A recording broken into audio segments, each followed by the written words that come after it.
voice you hear is not my speaking voice, but my mind's voice. I have not spoken since I was 6 years old. No one knows why, not even me. My father says it is a dark talent, and the day I take it into my head, to stop breathing will be my last. Today he married me to a man I have not yet met. Soon my daughter and I shall join him in his country. My husband writes that my muteness does not bother him, and hark this. He says God loves dumb creatures, so why not I? 'Twere good he had God's patience, for silence affects everyone in the end.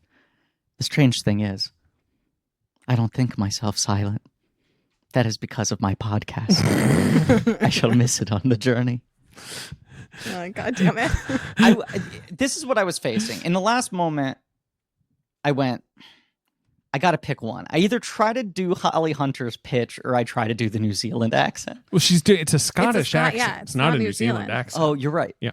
Yeah. So then in that case, I fucked up on both counts. You did. I mean, not that you were going to nail the Scottish accent. Not that Holly Hunter really nails Well, we got to do a Scottish take accent. two. No, we're not doing a take two. Hold on. That was good. That was actually good. And it was actually kind of Voice compelling. you hear is not my speaking voice, but my mind's voice. Hagrid's here all of a I've not sudden? spoken since I was 6 years old. No one knows why, not even me. Now I'm thinking about her having like a podcast on the beach and being like, I have to keep on going back to my podcast studio. I'll trade you for, I don't know. My father says it is a dark talent. All right, enough. The day I take it into my head to stop breathing will be my last. Okay. Do you guys know about The King's Daughter? Today he married me to a man. No. King's Daughter is a film that's coming out next week, sorry. So my Wait, daughter what? shall join him It's in a film his that's own coming country. out next week in cinemas in the United States. My husband Griffin, writes that my stop muteness it. does I not swear bother to him, and God, hark you this. can't do it twice. Listen to this, Griffin. It stars Pierce Brosnan. Oh, yes, I know about this. Oh, you know about this. This is, and starring... Kaya Scodelario, Right. It's who's directed by Dario. Sean McNamara, who's Correct. the director of the Bratz movie. And other children's Robo Sapien. entertainment. Right. He's got part of Crystal Sky, which has that weird relationship to John Voight. This was shot... He's sort of like a right-wing guy. I will tell you when it was shot. Well, the film was developed in the 90s and was going to be shot in 2002 with Natalie Portman. James Seamus, friend of the show, The great. is credited. As a writer? He wrote the script. Wow. It finally was made in 2013, right? Okay. Starring all the people we just mentioned. Yeah. Production wrapped in 2014. Mhm. It has not been released. Well, it's coming out. It will be out by the time this episode's released? Correct. It is coming out in 2022. A film that was finished 8 years ago. This got added... About Louis the 16th and like a Sure. mermaid or something, or Louis the 14th. Sorry. This got thrown out on the Blank Check subreddit. Shout out to r/blankies. Yeah. Because the poster looked like a fake movie poster. Oh, It it's does Kaya look like a- Scodelario and her husband, Benjamin Walker. This is the They set. just Oh, had a baby. they met on the I set of believe this they've movie. now maybe had 2 babies, and this is the movie they met on. met on this movie? That's the wild thing about this film. is this movie was so long ago. That like This is where they their met- kids they- are in college or Right. whatever. I want to read you the credit block too. Pierce Brosnan, Of Kaya course. Scodelario, Uh-huh. Benjamin Walker, Yeah. Rachel Griffiths, Mm-hmm. narrated by Julie Andrews, Right. featuring Bing Bing Fan Uh-huh. and William Hurt. Narrated by in the credit block before your end. Yeah, that's I like some slippery shit. Yeah. Yeah, there they are. Anyway, Yeah. should we go see it? Yeah, absolutely. He says God loves dumb creatures, No, you're so not. why not? That's not a Scottish. You're just doing Hagrid right now. I'm not. You are. You're doing. Is he doing Hagrid The more movies. than? Sure. Okay. It's a little bit of Hagrid, a little bit of Fat Bastard. Toward good. Or fat. No, how do I used to be able to do Fat Bastard. I no longer hear Fat Bastard's He doesn't. voice ringing He in doesn't my come head. to you when you Yeah. sleep. Come on, what? A baby. What else is Fat Bastard? in I my don't know. belly. America was just like, Sorry. like when I he farted. Comedy of the year. Yeah. This is it. Yeah. Fat Bastard, man, what a guy. Like the 8th joke I'm about Fat genuinely, Bastard. I'm sorry that I mentioned that because I'm genuinely upset we're talking about Fat The Bastard No, on a we have to. podcast about We I have just to. want the 8th joke about him Yeah. is that he is fat. Like there are so many other bits before that. Like that was why it was so perplexing in that film. It was like, wait, the guy eats babies? He's Scottish? He has bagpipes? Like what anyway.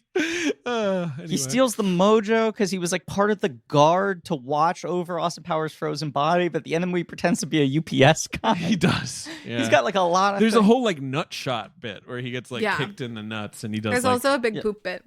Well, Austin drinks his poop and says it's a little bit nutty. A little bit nutty. He thinks it's coffee. Felicity Shagwell seduces him and sticks a homing device in. Right up his butthole. And then, of course, in Goldmember, he has an extended sumo. He does martial sequence. arts or whatever. Right, sumo. I maybe told this story before. It's like wire work, though. He's like there's like a Crouching Tiger spoof where he's like doing a kick and he's flying across the room. Sure. Or The bit I remember very vividly is he says to his opponent, you know what's my favorite Helen Hunt movie?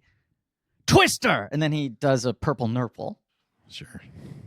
I think I've told this story before, but my sister Romley Newman, longtime sibling of mine, a past and future guest, she was 5 when that movie came out.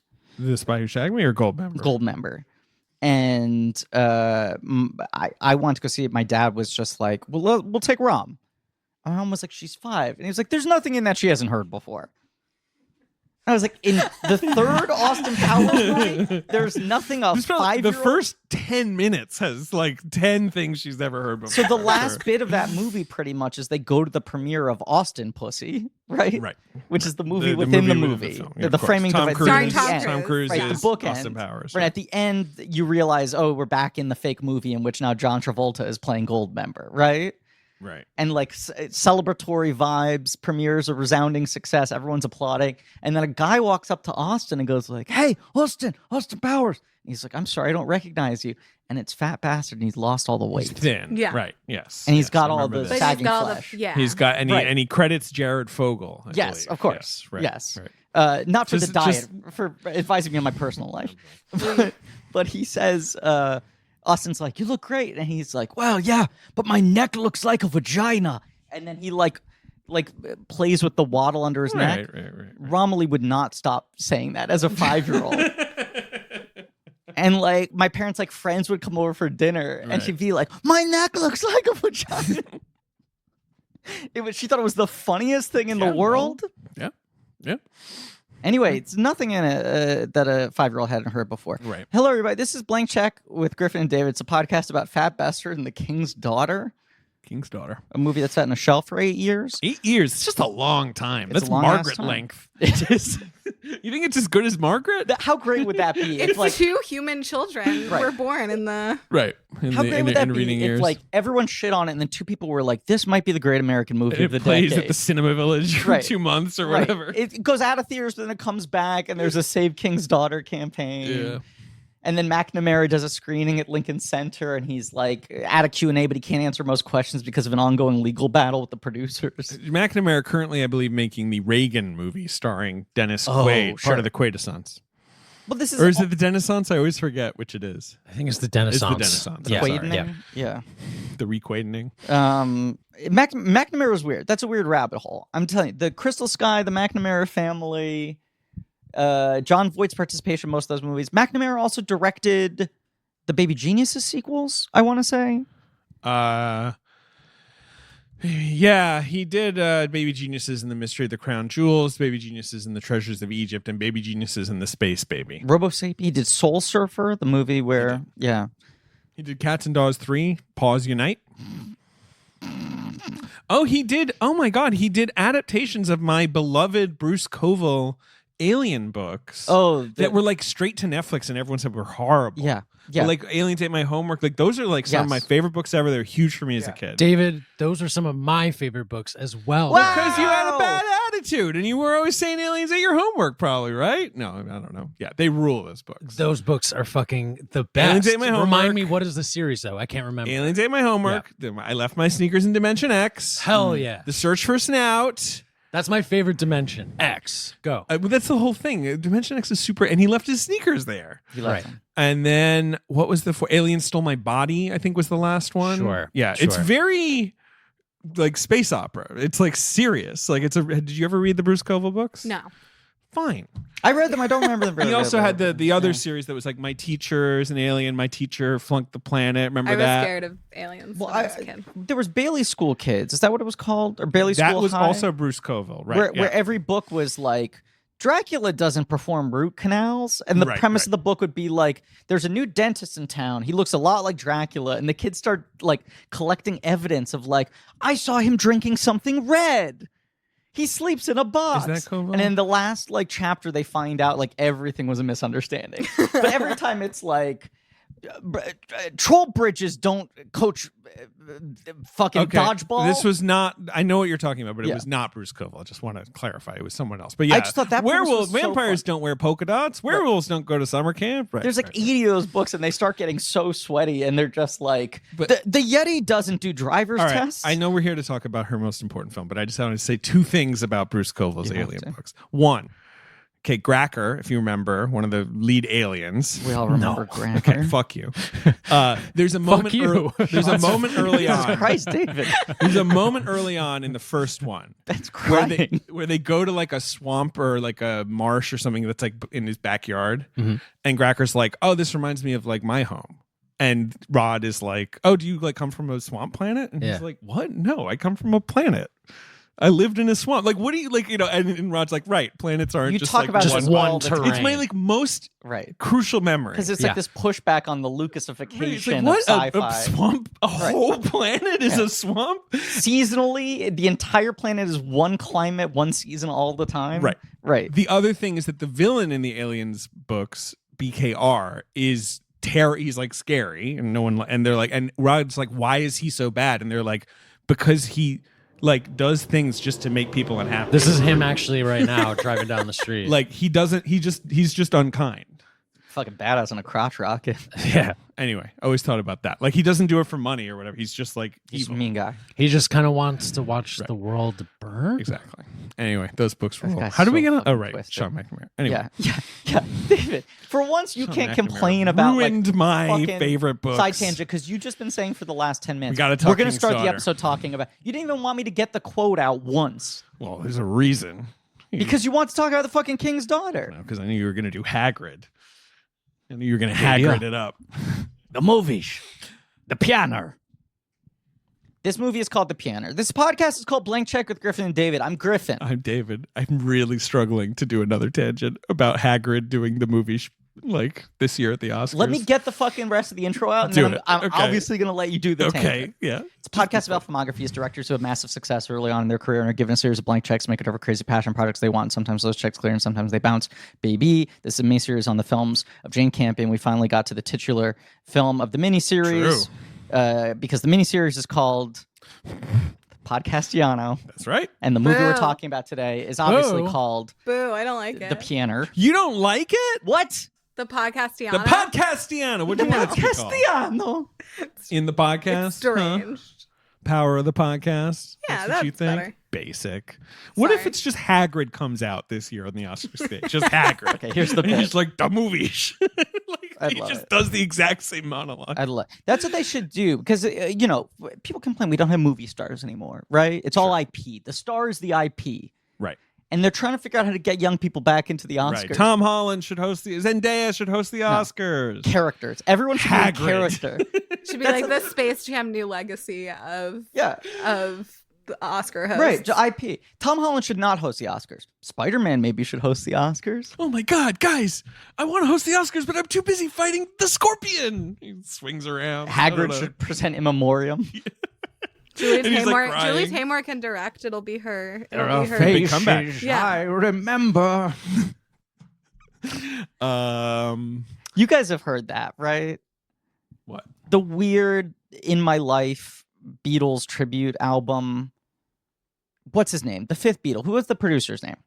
George Martin? Yes, George Martin did an album that was like a Beatles tribute People album. doing Where covers. each track is a Uh-huh. different kind of thing. Okay. And like John Williams does an orchestral version of like the Yellow Submarine Suite. Like everyone has their like take. And Connery does In My Life as a spoken word piece. And it's incredible. That He does just sound does not even pretty good. attempt to be rhythmic. I'm and he trying just to goes see. like, in my life, Oh yeah, here I've it is. loved them all. It was 98. Yeah. We've also got Robin Williams doing Come Together. Yes, it's wild. Goldie Hawn doing A Hard Day's Night. Yeah. It's like You said musicians. This sounds like comedians People. doing. Well, I Celine think I said Dion people. did Here, There, and Everywhere. Okay, It's well, very- that is a But really Jim good Carrey musician. did I Am the Oh, okay. Walrus. Now we're going it's like back. really Yeah. star fuckery, but the Connery track is amazing because you have all these people who are just like, "Come on, you're not a singer. Don't even try to do this." And then Connery's like, "I'm not pretending. There are places I remember." That's really And they play like funny. sweeping music behind him, but he's like not worried about even hitting the meter. Featuring Sean Connery on lead spoken word vocal. It's incredible. It's an incredible track. Yeah, In My Life. But it's like if people are fans, and I can't imagine why, but if anyone who listens to this podcast is a fan of a monologue Sean Connery did called "Da Movies," I think you might like Sean Connery doing "In My Life." Our guest today, of course, is one of our favorite people. Yes, hi. One of our dearest friends, returning to the show from Thrillist. Your new book. That's right. Hey, Woo! When's I'm it going to actually get the out? title wrong. So It's called Beyond the Best Dressed. it's about the history of Oscar fashion. Yes. Right. It's a cultural history of Oscar fashion. And it is out February 1st. Ooh, So it is out in 2 days. 2 motherfucking days. Oh my God. It it's is out in on 2 Tuesday. days. I mean, this episode's dropping on Sunday, Yeah. so it's out on Tuesday. Buy it this week. Buy And then, it. look, there's obviously a lot to talk about in the piano, but I think we should just get out of the way. Anna Paquin, low key, one of the best Oscar looks of all time. 100%. But you I gotta- write have you said I her write name? about it in the book. Have I what? Have you said our guest's name? Esther Zuckerman. Thank you. Oh, you didn't I say wasn't- my name? I wasn't Sorry. sure if you had. Easy rights. Esther I didn't know Zuckerman's you here. said No, it. I might have. Author I might have of not Beyond said the it. Best Dress. And yes, and you have I have something have on a Anna section Paquin. on Right. 3 kids. I have a section where I talk about Tatum, Tatum? O'Neal, Uh-huh. Sure. Anna Paquin, and Quvenzhané Wallace. Interesting. Okay, so Tatum wears the little suit. Tatum wears a little tux. I can't it's- even remember what Quvenzhané wears. Quvenzhané, it's not really about the dress, it's about the puppy purse. Right. Oh yeah, I Right. remember that. She brings a puppy purse to Aw, every look single- at her. yeah. Right. She wears a dress actually that looks like something out of the piano. Yeah. It's like a Oh, very traditional She sat dress. next to Bradley Cooper at the the big lunch. photo shoot they do. Yeah, the Yeah. the Oscars lunch, and then Anna Paquin. And actually, it was really hard to find. Like, Paquin was the hardest to find. She was like a very, very sheltered kid. Mm. Her parents were extremely protective. Mhm. She's this kid from New Zealand. Right. Like, I found like one interview with her and her family. I think it was an LA You're Times. talking Like, about like at the time. I think At the any time. interview she gave, like one of her they were parents they was were there. very they Right. were very, very like smart, honestly, well, and look, protective. to their like, credit, what child star has turned out better than her? right. Yeah, And they- no one's. She's turned out as well as anybody. No one's turned Yeah. out better than she has in terms of not being broken by winning a fucking Oscar when you're 11. And she's actually said, which I write about in the book, like she has said, like, she's like, you know, obviously I'm proud of the Oscar, but like I don't consider it one of my greatest achievements because I didn't fucking know what I was doing. this is what I'm saying. Like, she was like, that's a good I fucking mean, perspective. I don't know if It she is said a good like, perspective. but she was right. like, honestly, like it's a huge credit to Holly. Like it's a huge credit to Jane that I won the Oscar. Like it is, I'm obviously proud of it, but it's not one of my life's greatest achievements because I was, you know, Well, she was tiny. a little kid. Yeah, I was right? like she a little was kid, 11 and it's when she like, won, I believe. Yes. and yeah, her family kept her in New Zealand. Yeah. They She doesn't make Fly Away Home till 3 years later. Yeah. So it's not like she immediately went to making Right. more stuff. No, Right, she and then ca- Amadeus is the same year. Not Amadeus. I'm sorry, Jane Eyre. Amistad. Amistad is the year after. Okay, Right. which I mean, obviously, tiny role. Right. Yes, sure. And I think there's a quote in the piece that's in my book where they called it. They like had no idea this movie was going to be as huge as it was. They No, of called it course like not. they called it Jurassic Piano because like it was as you know because it's the same year as Jurassic I Park, made a obviously, which we will talk about. reference to this in a previous episode, but like the fucking Reddit post I read about Criterion finally moving into 4Ks, right? Mhm. Releasing physical 4K discs, Mhm. and piano was part of They're like doing the piano. Yep. this very early pre-ordered wave it. of Me too. like, yeah, we're recording it like this episode like 1 week week I know, it's before a the little thing comes annoying. out, and I it was this know. thing where like we couldn't time it out. But I'm just like, I wish I could have waited a. But I'm gonna minute go to watch it again. Sure, of course. But yeah, it's like big deal. Criterion's finally coming into this, and Citizen Kane and Menace to Society, Piano, like this first wave. And someone I saw said like, it's great that Criterion is getting into 4K because they're willing to release a lot of the more obscure movies that studios wouldn't release. Like something like The Piano would never get released otherwise. And I'm like, I don't think you understand how big The Piano was. Piano was a big deal. Yeah. It was like such a colossal fucking art house crossover movie in this era where like fucking English Patient is the cresting of that, right? Of like the total Miramax domination of like European sort of like literary Actually functioning as a blockbuster that makes like $200 million worldwide. right. Yes. But this was like a surprise crossover success that was like very much at the nexus of the cultural Well, also, like, conversation. Yes, absolutely. It was a movie you had to see. Wins if you 3 were, giant Oscars you know, in a year that's grown up. humongous. In a year against Schindler's List. A year where fucking Tom Hanks wins for Philadelphia. Like, this is such a big-ass Oscar year. I guess let's just start with the. We're just talking Oscars We right have now. to. The thing about the Paquin Esther's win, book. I was. Well, it's her speech too. Well, her speech is crazy Well, it's not her because speech because she can't breathe. She like right. I remember when Yeah. she. So this is the first Oscars that I remember. I believe I watched a couple of the earlier when I was so little, but this is the first one I remember, and it's partly because of her. You were Right. probably too little, I was too little. I First was- one You I were watched was barely English alive. Patient. Yeah. What 3 year I was is three. it? huh? What Well, year? 90 It would be. Or ni- this it's is 93, it's I'm sorry. 96 is 94. the yeah, first I year was watched, three yeah. still. Early 94 would be the For the ceremony. 93 movie. And I Got it. remember when she won, she was a kid, and I was like, a kid won? And like then there was that weird moment where she gets up there and she's not talking. She Yeah. can't breathe. She like Right, literally she's like, cannot catch her breath. She You know, and my mom is like, oh my God, like, is this kid about to melt down? Like, I remember my mom being like, Jesus. Like, Well- and then she like composes herself and she's like, I'd like to thank the Academy and I'd like to thank Jane and Holly, you know, like, and then just walks. It's It was a very very- brief speech. It's odd to watch because A, she doesn't have the accent anymore, right? No. Oh, you mean like now? In no, life. Right. she now she has actually this. lost. She doesn't actually really, lost Yeah, it. she doesn't Right. really have her. She like native actually accent. lost the accent, and by the time that she's like starting to act more regularly, She had that American. by the sort late of 90s and 2000s, she's slack got the American accent, right? So when you watch her in this movie, you're like, okay, sure. When you watch her give the speech, you're like, right, she's like from New Zealand. So that takes you out one, right? Mm-hmm. 2, it's like she's so young, she's so small. You're just like, the perspective of her against the Oscar statue, you really realize how tiny she is. Do you know who gave her the Oscar? Well, is it who won the previous year? or was- Correct. Okay, so it would have been supporting actor in the 93 I just ceremony for watched 92 all 3 movies. of the Piano's wins. Sure. So I I can't also want to say remember. Pacino with wonderful long hair gives Holly Hunter hers. He's fucking looking great. Gene Hackman, who had Wow. just won for Unforgiven. Yeah. And he gets his prison. He's like, these 4 great actors are about to give a great performance, pretending they're like happy they didn't win. Like, it's a little joke. But like the thing with the Paquin win is, I think people in retrospect are like, well, it must have been a weak category or something, and it wasn't. It was at a all. weird category, though. It was a little weird, but she was a surprise. She was a genuine surprise winner. Yeah. Can I just throw out my final thought about her speech and then talk about this category because it is interesting? What's odd is she's so tiny. She's speaking in the New Zealand accent. She has her little right? beret. She's Right. got a And her cute little hat. beret and her little vest. You she's all- like she's dressed like a genuine child. The hat's the thing that always really sticks out. Yeah. To me. Yeah. It's a sparkly beret. But then like she's both dressed like a genuine child, but also sort of dressed like an old lady. Yes. Whereas I feel like now so often child stars are forced to dress like 25-year-old women.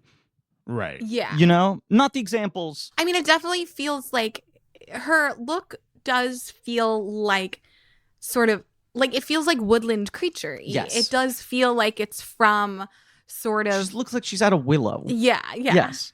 And then, as you said, she comes in, and you're just like, "Is this girl gonna faint?" Like her, eyes are Just like there's open the so brief wide. moment. She Am can't I breathe. watching live TV and I'm going to watch something Right. messed up? And she happen, both basically. seems to be in like such shock, and yet is still more composed than most people accepting an Oscar. Like that's the other odd thing is yeah, you're like, because she like collects herself. right, and Like, she's still like catching her breath, but she's like so coherent in what she's saying.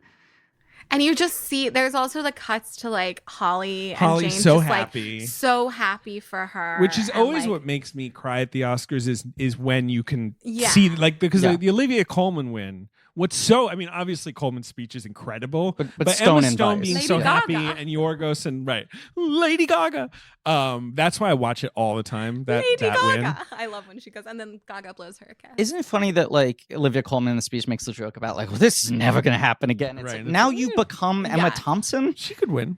She could win You this year. become Judi Dench. You're like the person who gets nominated every single year. So tell me who won the Globe and whose Oscar this was, considered Winona. to be. Winona Which is funny Ryder because in The that Age was of also Innocence. like, oh, she's very young, but she's like, This is it. it's a child actor. She's 22. She's finally ready. And then next year she gets her second nomination for Little Women. And then her Oscar run is over. But I think at this point, Winona was seen as like, well, she's obviously It's inevitable. Kate Hudson. It's like, Right. here she is. Right. She's in this movie. She has, and it's like, it's a good role. Obviously, Age of Innocence, that Scorsese character movie. is like Yeah. quiet and then has the kind of moment at the end and you're like, Oscar. But SAG doesn't exist at this point. No. She wins the Globe. She She does. wins National Board Review. Sure. And does she maybe wins either New York or LA. She was viewed as the winner. What is odd She about was this certainly the front category, runner. Yeah. you have Holly Hunter and Emma Thompson in both supporting and lead. Correct. Holly And Hunter. Emma Thompson had one lead only the year before. Right. Emma Thompson was nominated for Remains of the Day and In the Name of the Father. Yeah. Holly Hunter for Piano and Firm. It had only happened 6 times previous to It this happened year, twice and in it the happened same- twice in one year. So that is true. Then you got Winona, and then you have Rosie Perez in Fearless, which is like The best performance of the such an incredible performance. Yeah. And probably was never going to win, but kind of a whiff that they didn't. But like, Sure. the thing is, Paquin is so good at Agreed. the piano. Right. But this is the weird thing. It's not a weak category, but you're like, well, Holly Hunter's not going to win because she's going to win for the piano. Sure, Emma Thompson's Thompson's not going to win because she won last Although year. she gets a huge cheer, and she's actually incredible in the Name of the Father. She's always incredible. Sure. You know how like when you watch those Oscars, Yes. you're always note like who got the big cheer. Strathern and Good Night and Good Luck is Right. one I always remember because it's like, fuck, man, actors love that Exactly. guy so It's one of much. those things, I guess. Anyway, she gets the biggest cheer. Yeah. Um, And she wins Best Screenplay 2 years later. Like, this is the run where she's just unstoppable. But so they kind of cancel each other out and themselves out, right? Mhm. Winona's the presumed front runner, and Rosie Perez, despite maybe being the best performance in the group, is kind of like, she's not going to win. It's cool the that she nom made is the it. reward. The nom's the movie's reward. not as big. Yeah. So it does come down to 2 juveniles. She had won LAFCA. Rosie Interesting. Perez. Yeah. And New York had gone to. I'm gonna look it up. Holly Hunter, on the other Gong hand. Lee and Farewell My Concubine. Fuck. Fucking great win from New Wow. York. Wow. Wow. Holly Hunter, on the other hand, is just like a steamroll. Yes, even though Holly Hunter, can you tell me who she was up against? Because it is an incredible lineup. Well, Emma Thompson. I have it up, so I can't. Emma Thompson Yeah. and Remains of Right. the Day. Angela Bassett and What's Love Got to Do with It, which is sort of like an all-time performance. Yeah. Deborah Winger in Shadowlands, whatever. Doesn't exist, snooze. right? Movie on a shelf for. But then that was a movie on a shelf for almost as long as The King's Daughter. Yeah. And then Stockard Channing in 6 Degrees of Separation, Yeah. which is kind of like her best work. Yeah. Right? Yeah. And like a performance so good that they were like, yeah, we gotta. Yeah. That's her only nom. Yeah. Anyway. Wild. But yeah, no, Hunter. Yeah. Right, steamrolled for a mute performance. I know. Well, she's got narration at the beginning and the end, I know, yeah. but it's a mute performance. I mean, it is fascinating to watch her in this because you're just like, it's so bizarre that this is her. Yes, I was gonna Right? say that. Like, it is so counter to what you think of as like a Holly Hunter role. It Both is. how she had established herself prior to this movie and who she's been for the 30 years since this yeah, movie. and When you see her at the Oscars and it's like, oh yeah, she's like, oh my God. And you're like, She's right, it's so Holly Hunter. earthy Yeah, and, like, exactly. The Queen of Texas, Holly Yeah. Hunter. and it is, it is funny. You were talking about the accent at the beginning, and like, yeah, her accent at the beginning and the end is like a teensy I mean, bit look, shaky. I It thought she was doesn't- going for New Zealand. I it really doesn't- did. The like, accents are weird. Anna Yeah, the Paquin is ac- also doing a Scottish accent, and it is also weird. Yeah, I mean, Anna Paquin doing the accent is crazy because she was just a kid from New Zealand Right, who learned the accent Yes. to do it, which, like, is insane. Like, that's insane. But yeah, at the beginning and the end, I mean, I think it also sort of works because the voice is supposed to be so thin and undeveloped that, and it's the mind's voice. There's there's what voice are we really hearing in this? Sure. However, it's like, it's so counter to a voice that you expect to come out of Holly Hunter. She has one of the most distinctive voices. Yeah. Period of Yeah. any Absolutely. living actor, and I cannot think of another movie where she has transformed it that much. And it helps obviously that she only speaks for a grand total of less than 4 minutes of this Right. film. You never visually see her speak, but like it is one of those things where you're like, I'm not going to be able to accept her doing a different voice. I think if you had to hear that voice coming out of her while her lips moved on screen, you would reject it. Yeah. It's bizarre. Like you almost couldn't get away with having her play a different nationality in a wildly different time period unless she was mute. Right. Because otherwise there's something very modern and very Texas about her. Yeah, Yeah. that's true. And her run before this is like, I guess she's like Barbara Stanwyck. I guess she's like, you know, like the films she's doing before this are, she does the 2 Coen Brothers movies. She does Broadcast News, obviously. She does Swing Shift. She does Miss Firecracker. Like this is like a big left turn from who she was developing herself to be as a movie star. And her stillness too. There's something so, it's like, it is very hard to define. Like there's something so still about her. She's like hyperverbal, spark plug, all American. Can't stop moving. Right. And she, it's so, and it's the way her hair, like the way her hair is styled and the way her face, her eyes emote, but you also can't really tell how she's feeling for a lot of the movie until you can. Like, Can I make an observation that's going to sound more basic than it is, and hopefully I can explain yeah, it? I mean, I think I said a bunch of dumb stuff. No. Everything you've said is smart. Thanks. That's the trick of this podcast is I make every guest sound smarter by saying stupid I was things. giving a thumbs up for smart. Oh, okay, cool. I thought it was like a audio. A mic thing. No, I was giving you thumbs up for great job. Ben started a new system where he writes out report cards for our guests, so he'll give you that on the way out. Oh, I do have a blank check order of business to address, but go on. Oh, okay. I kept on thinking during this movie, this really feels like a silent film performance, and the dumb basic ass interpretation of what I just said is, well, yeah, you idiot, because she doesn't talk. But I was like, no, I just think the manner of acting, especially the weird stillness of it. Yeah. I think when people do impressions of like silent films or parodies of silent films, It's they like do crazy overacting and facial acting, but a lot of it is that sort of Kuleshov effect thing where it is like this weird stillness that you're able to project emotions onto, you know? Yeah. And just like the intensity of the eyes and the looks and people just being able to like really hold close-ups. It is odd. It's an odd performance. It's a very odd performance coming out of her. Yeah. Blank check order of business. Yeah, please go ahead. Oh, so if we count the 2 I'll Do Anything Here we go. episodes, Okay. this is my 5 time. It counts. Okay. I mean, I think it counts. They're both main Okay. feed, right? It counts. I They're mean, both main feed. right. That was my. Yes. That was my blank check order of business. We I was count like, right because we released both I'll Do Anythings in the same week, but they were both main feed drops. And we right? recorded them at different times. We did. Yeah, They were I two- did. I they came were into that studio twice. 2 distinct full length Yeah. So episodes. you did Aloha. I'll do anything. I'll Do Anything. I'll do anything again. Yeah.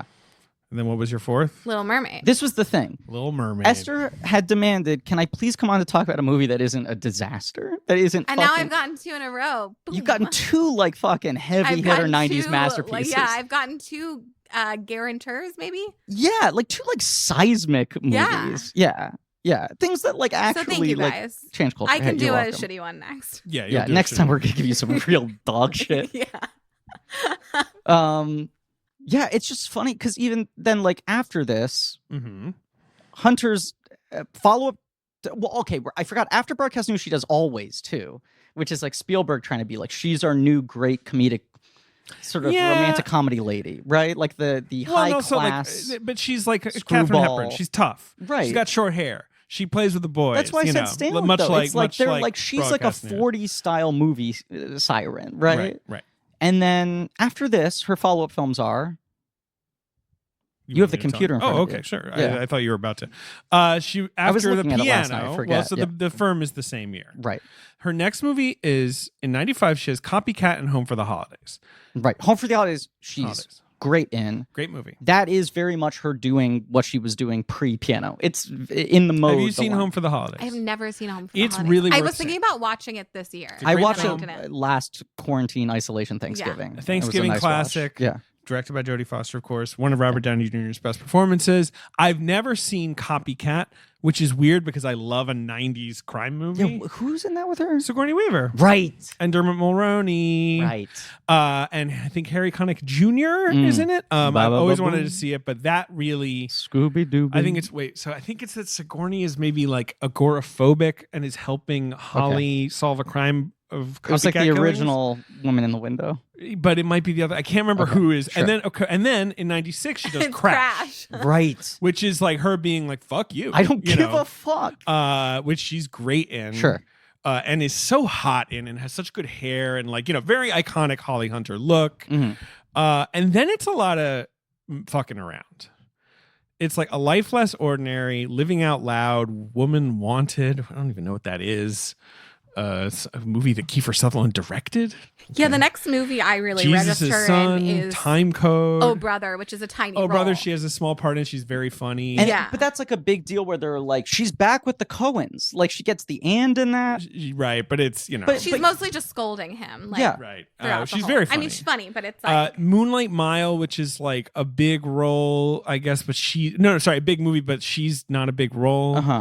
13. Levity. And then 13 was like 13 the comeback. sort of viewed as a comeback, right? She is really good in that movie. That movie is terrible, like in my opinion, but like she's so good that she got the Oscar I only nom. have like a sense of 13.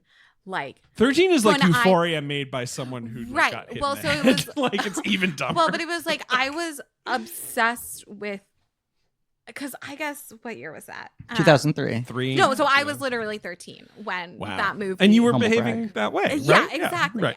That was exactly my life. But I was obsessed with the trailer for it Mm. because it was like this.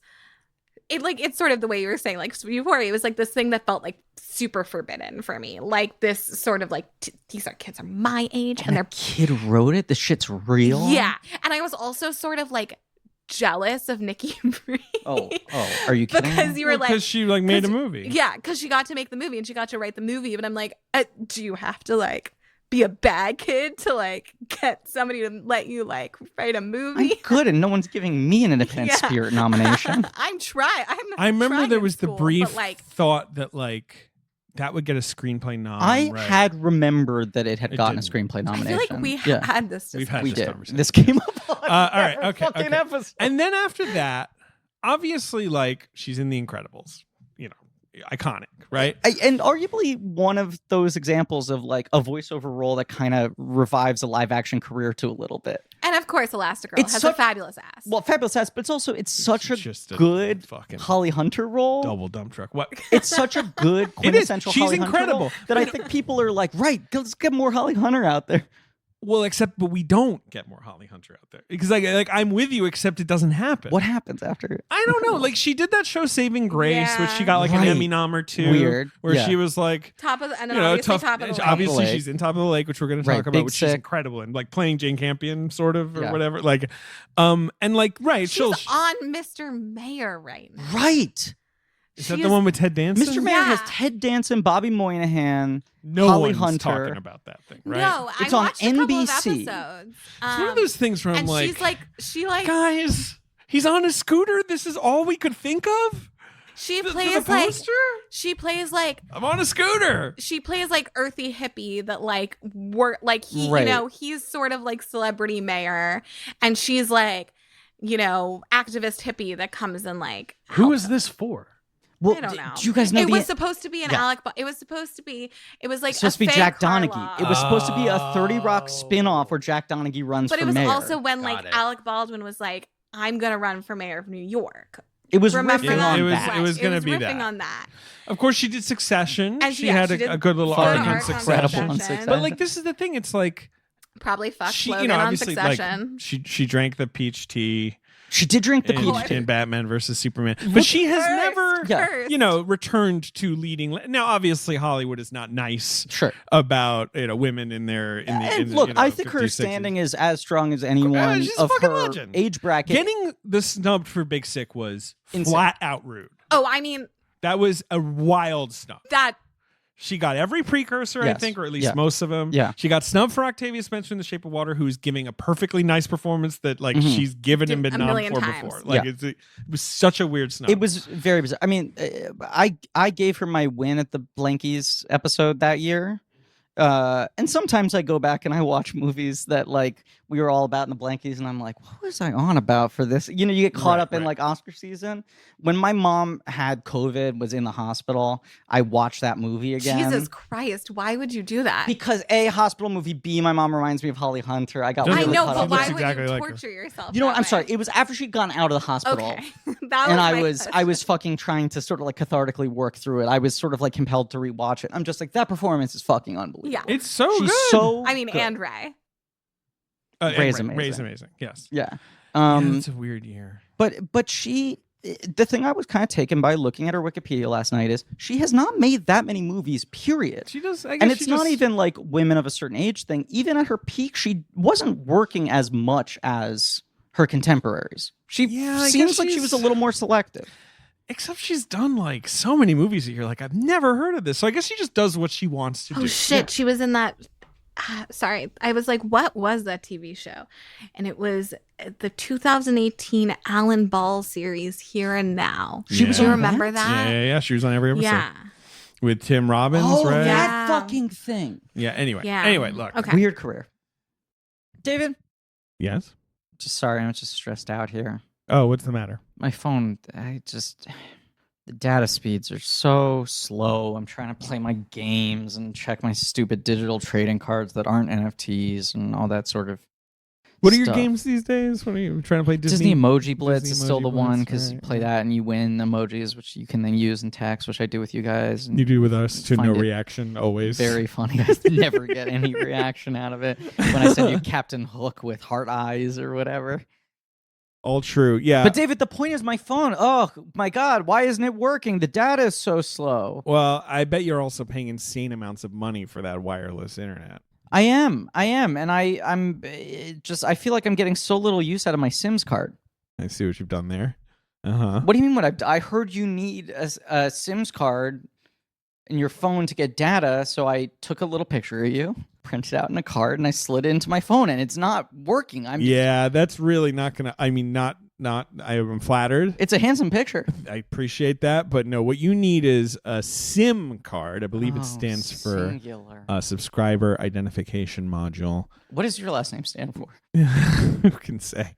And Mint Mobile Mint Mobile is the easiest way to save this year. Yes. On premium wireless service. Okay. Online only. Mm-hmm. Mint lets you maximize your savings with plans that start at just $15 a month. We've got some Sims in the mail. Now that you mentioned it, in fact, I am holding this thing in my hand right now. Put it right into your phone. It just came in an envelope. Welcome to the movement. It's a SIM card. It's that little tool you got to use, and you can just put it in a device. It gets you premium wireless for just $15 a month. You go Yeah. online only. You eliminate the traditional cost of retail. So Mint Mobile is passing some savings on to you. Mm-hmm. All the plans come with unlimited talk and text, high-speed data. It's delivered on the nation's largest 5G network. You can use your own phone with any Mint Mobile plan. You can keep your same phone number, all your contacts. With Mint Mobile, you choose the amount of monthly data that's right for you. You stop paying for data you never use. It starts at just $15 a month. Yeah, and there's a little cartoon fox with Buddy Holly glasses. It's pretty cool. Yeah, and he says things like, so sit back, relax, and smell the Benjamins. Well, let me tell you, if you want to get your new wireless plan for just $15 a month Benjamin's and get the Hosley. plan shipped to your door for free, Benjamin's Go- Hosley. go to mintmobile.com/check. That's mintmobile.com/check. Cut your wireless bill to $15 a month at mintmobile.com/check. So I should remove the Sims card from my phone, is what you're saying? In fact, not only is not helping me, it Probably might be damaging the phone. damaging the phone. Yeah, Okay. I would switch it up. Okay. She's a legend forever. She's a Hall of Famer. She's, Sandy Koufax. It doesn't matter. But the point is, Yeah. a large part of that legendary status is this performance, and this performance is such an outlier in her career. It's the one thing where you're like, I can't believe that's the same person. It is. And obviously, as I'm sure you guys know, she was not remotely the first choice. She's like sixth choice. and she was not like Campion was like I had imagined. Can you go through the list of the other Sigourney? choices? Sigourney and Jennifer Jason Leigh are sort of the Right. big one, which is like in 1993 very makes sense. plausible. And then Isabelle Huppert. Huppert was someone who tried for the role and later was like, I really wish I had campaigned. She did like camera tests with Campion. And at the time when it seemed like maybe Campion was leaning towards her, Hunter started campaigning really hard. And she Right. was like, I didn't fight for it enough. She's and expressed it's my regret. biggest career regret. It's so interesting because I also don't think like because Huppert is right for it. Like it's hard to imagine her as like a shrinking violet or Yeah. whatever. But She's like, too strong. but she's such a good But actor. so She is, might I be mean, good. so Who is Holly knows? Hunter. Like you don't imagine her as a stripling violet, but there's something also about like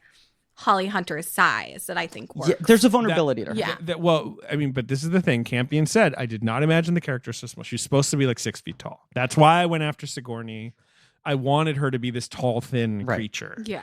And Kidman's so, another person you could imagine it being, and obviously the next Angelica movie's Kidman. Houston, Juliette Binoche, Madeline Stowe are some of the others. Houston would have been demented. She might have fun. The other ones kind of make sense. I mean, it's a list of names of like that you're like, yes, these were very serious, beautiful actresses, like the who had a lot of screen Early presence in the 90s, early yeah. 90s, right?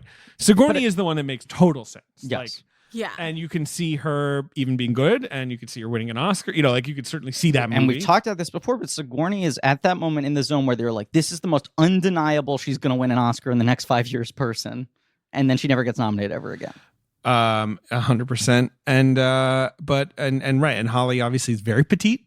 We've seen Pocket the Big size. Six. She's like 5'2". I call her think. Holly She's Pocket. Yeah, Holly Pocket, right? I call her Holly Pocket.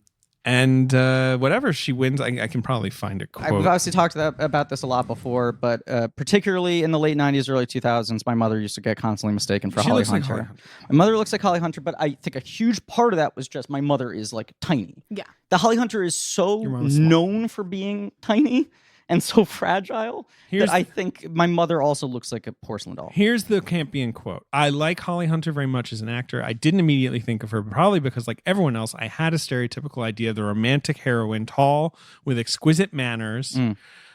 And I thought it would be more intense to go against the stereotype. Right, because it's not just that Holly Hunter's little, but she is a firecracker. Like Yes. that's her Yes. classic, energy on screen. But it is, when you think about Holly Hunter, even crazier to imagine her being like, yeah, me. I'll show you Right. my reel. Right. Raising Arizona, broadcast news. You're not getting mute, like Scottish widow out of this or whatever, I mean, it's funny that this movie has... Not a widow, actually. Not a widow. But mute Scottish, whatever. Woman wife. with a child. Woman with, yeah. This movie has two performances like that where I'm like, you cast actors who fundamentally I only think of existing in the present day in very specific regions, where I'm like, I somewhat mentally reject anytime Harvey Keitel is playing a character who did not grow up in Brooklyn. Right. What about... What if he grew up in what if- Queens? Like Last Temptation of Christ, Yeah, that's I'm what like, I was going to say. What about The Last Temptation? have That the same performance thi- is, I mean, I think it's he a good also is, like, performance, has but the it's accent. an Yeah, like, insane it's like- performance as well. And look- he's got red hair, which is so weird. I think he's good in this too, but I will say, unlike Hunter, where I fully Jesus, buy I it, don't know. That's every not- time Keitel's on screen kinda in like this, I'm like, you're from fucking Brooklyn. The reason Keitel works in this movie, obviously, is he's not. I think he barely works. I think he worked For me. I think he's incredible. I think it's a good performance. Well, it's I because he's just willing to show hog, but that's one. snub-nosed pistol. Absolutely, that's one thing. But two is like he's playing someone who is pretending or is like Yes. Yeah. is not of the land and is sort of like just sort of Well, trying it's to be the fucking Power of the Dog casting. It's this thing. She's Yeah. so smart about casting. You're talking about, of course, Benedict Cumberbatch, I assume. No, let's talk about Kirsten Dunst. But yeah, no, exactly right. Cast someone who seems a little like they're putting it on. You're Like, yeah. creating Which is the tension whole- by yeah. by casting someone who seems a little miscast rather than right. He's got a bit of a sailor face. He does. too. He's Yeah. and a sailor body. Like he's sort of a little barrel chested and Yeah. short. Yeah. He does seem like someone who could like rough it. For sure. Or be like, I'm just gonna go live in fucking the ends of the earth. Like, and I'm not going to out by name, but there's a person I know who worked with Keitel, who watching his process on set was like, I don't know if he can actually act. I think 75% of it is just that he's got a good face. He does have a good face. He's also got like a Seth Rogen level laugh where like only he laughs like that, and anytime he does it, yeah, you're like, holy shit, it's him again, right? And there's like, that weirdness of like how surprisingly jacked he is all the time into his like 60s. He's such a good actor, but it's true. It's not like he's more buff in the piano than Michael Keaton is as Batman. It's hard to imagine Keitel like doing Lear, right? Like he's not like that kind of actor where you're like, I would love to unleash him on fucking the Glass Menagerie. You know, like some sort of. You want to see him exist. This is why it's not a backhanded thing about the face, but you're like, it is true where it's just like he is so fascinating looking and there's such an intensity in his face and the way he looks at people that it is just like there's power. That's what makes them such a good match too in this film. Sorry. I'm just thinking about Keitel. I might love Harvey Keitel. Were you going to say a Keitel If you thing? love him so much, why don't you? Fuck. I don't know. Is he married? Well, he was with Lorraine Brock. He's married. No, he's married. He's married to some nice lady. Ben has no Keitel take.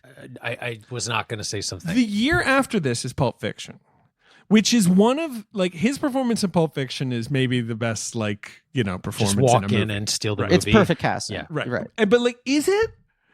This is what I'm saying. Like, you don't think with Keitel, like, this is one cool customer. Smooth operator. You know what I mean? Like, that's like when he comes in, you're like, oh, Keitel, I'm scared of him. Usually, right? Like, he's playing a heavy. He's playing right? And then he comes into that and he's really, really funny. Yeah. And he's completely collected Mr. and calm. Slick. Right. He's super slick. He's like, everything he does, you're like, yeah, that's what the wolf does. That makes sense. Right. You know, like, that's what's so good about that whole section. You know what's so funny?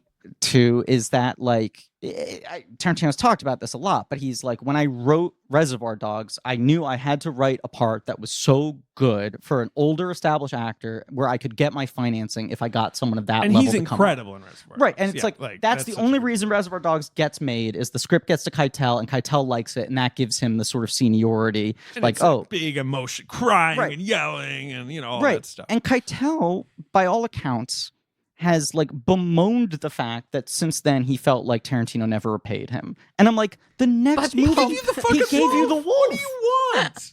But you hear that about Keitel a lot with Scorsese as well, right? Like where he's like, why am I not in, a bigger, I don't know.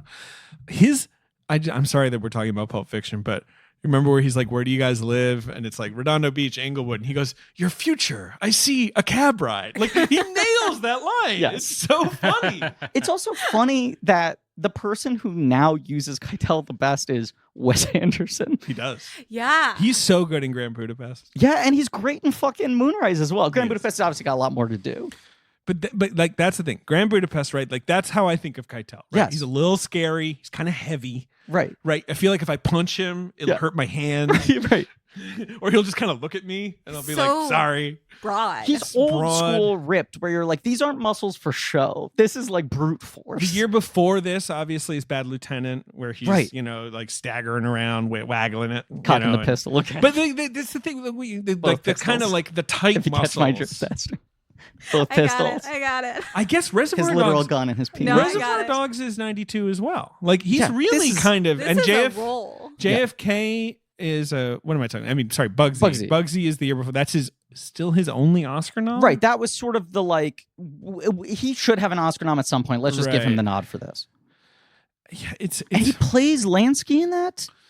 No, he plays Mickey Cohen. Okay, does fucking Kingsley play Lansky? Kingsley is Mayor Lansky. That movie is so bad. I've never seen it. It's hard. But Keitel did a movie last year playing Old Man Lansky. Did he not? He did a movie called Lansky. Good. He's so good in The Irishman. This is that 20 years on from Scorsese discovering him, kind of Keitel reappreciation, elder statesman. Right. He's of hot auteur cinema in like Mean Streets or who's that talking about? Like he was hot. But do you agree? Yeah. But that's Esther like the thing they always talk about, like the 1970s. For the first time, movie stars were guys who look like your butcher. I mean, I think he's very hot in The Piano. I do too. But definitely, if I like saw Harvey Keitel And Sam in Neill. his no. I thought you were gonna like. If I'm like at a bar and I'm on the prowl and I saw Harvey Keitel in his piano Prowling for look Keitel.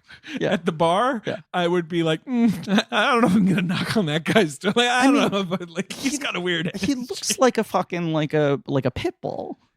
Like he just has that energy. Also, right? to have a face tattoo in when does this movie take place? This movie takes place in like the 1850s, I think. Yeah, It's that's like- you know, That's like really, really ahead of like the SoundCloud rapper era. Do you know what I mean? Like It he is. is so light years ahead. he was that doing laps character. around Takashi. I mean, you know, Yeah, the classic yeah. Maori tattoos, they would like notch grooves into your face. Which some of the Right. some of the just like side characters have that. right, Yeah. right. Whereas others, I mean, and then I'm sorry, can we just circle back? This movie doesn't take place in 1992? I thought I believe this is a it's period. I mean, I believe it's the 1850s because it's like, but I do could want tell, no, I could tell the fashions were out of date, but I just thought, well, this movie's 30 years old. I do want to read some Campion quotes about. There were no hobbits either. About, at all, Keitel? which I was really surprised by. And Just New because you Zealand. expected New Zealand Yeah. that there'd be a hobbit or two. Yeah. There's why? got to be a hobbit. There's a scene where Keitel's like, come back to my hobbit hole and teach me piano. It is just so funny because to give some backstory for this movie, obviously, We'll have second breakfast. this movie is like in Jane Campion's head as early as Sweetie or An Angel at My Table. It blows Like my- it's How do you it's- fucking just like sit down as a film school graduate and go like, what if there was a piano? Like, this is such a bizarre know. movie to not be adapted from anything. You I know, know. that's so, it's so funny because obviously I'd seen this movie before and like I hadn't really thought about it, but I did sort of. But I was like, last night I was like, just to confirm, it wasn't adapted. Not adapted. but there is- my mind keeps on telling me this is some book. It's not a Right, book. or some sort of like story. A folk I mean, story, it's based right. on pianos. Pianos, yeah. Ding, ding, ding, ding, ding. Okay. But she did sort of she novelized it. Like there is I found it there's a like the LA Times published an excerpt like from her sort of like novelization But it's of it. weird. It's got like whole chapters where she just talks about her favorite movies and it's a joke about Tarantino's novels. Yeah, and no, I shit. know. I read Hollywood it. Joe. I It was read good. it. It was good. I had a good time. 2 comedy I read it points on a for hammock. I read it on a hammock. Sounds nice. That It was was nice. That was a pull quote on the jacket. Yeah, good for hammock. Good hammock read. David Sims. I read on a hammock. So she's got these 3, you know, when she's made these short films, she's coming like Yeah. she's like, yeah, I'd love to make a Janet Frame on a biography. I would love to make Sweetie this like little movie about sisters, and I'd love to make this movie about like, English and Scottish people, Anglo-Saxons the arriving in New Zealand. the Sweetie thing, this is what's so bizarre. By her account, right? Sweetie was cheaper. That's So- why well, she could. but make also, it early. Sweetie seemed to be the idea that was least formed at that moment. Like Yes. coming out of film school, having done Two Friends, having done her short films, she's like, piano's the thing that's really kicking around in her head. She's ready to go with that, right? Yeah. And she's like, I'd like to do something about Janet Frame. I haven't quite cracked that one. And then she gets these awards at Cannes, and she's like, I should use this momentum to make a weird low-budget comedy that no one will let me make later in my career. The weird foresight she has is, if I make piano now, I can't go backwards to Sweetie. Right. I can Yes. do Sweetie now and evolve to piano. But it's somehow even harder to imagine her just being like, I have this idea for the piano fully formed in my head. I'm going to sit on it for 4 years. Well, it's so interesting. This is like obviously she needed more money to make this. Yeah. Right. I feel like I'm allowed to, but I went to a reception for Power of the Dog this year. You're And allowed. what? You're allowed. To do that. Yeah. Yeah, Griffin's no, allowing you I'm on the allowed. podcast. Yeah. Well, no, I spoke with her, and I Oh. had just I know about this. yeah, I told David, and I had just watched Holy Smoke. Talked for the with J first Dog. time. Yeah, I talked with J Dog. Cool. I also talked with her current producer Tanya, who rules and is so fun. T-Money? Yeah. Okay. Should I? And I'm sorry. So stupid. This podcast? Oh, shit.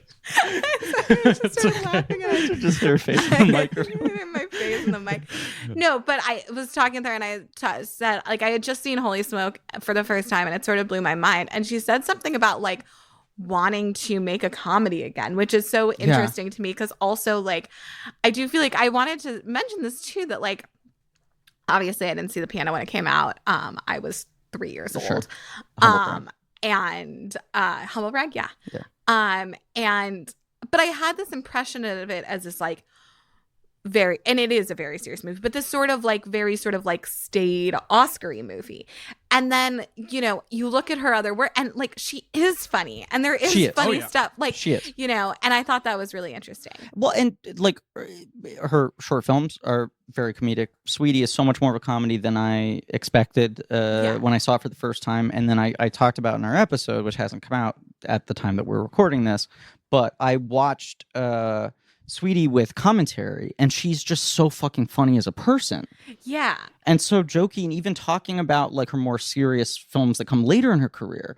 It's odd. I mean, and like Power of the Dog is very funny. Like a lot of her quote unquote serious movies are imbued with very funny. a weird Power of the Dog is hilarious. comedic vibe. One of my favorite moments. This I know is you're going to maybe talk her about least this, funny but movie, but the yeah. funniest moment in Power of the Dog for me is like Jesse Plemons has come back to the sort of kitchen where where Kirsten Dunst is working, and he like just looks at he takes a like a container, and it's like he looks at it and he's like sauce. It's like he reads the label and he's like, goes well on savory, and like it's just like it's very deadpan and it's very funny to me. She's like very into the weirdness of human behavior. Yeah. And a thing she says on the Sweetie commentary, which I've already said, but it just bears repeating, is that she's like, I always go out of my way in all of my movies to try to have a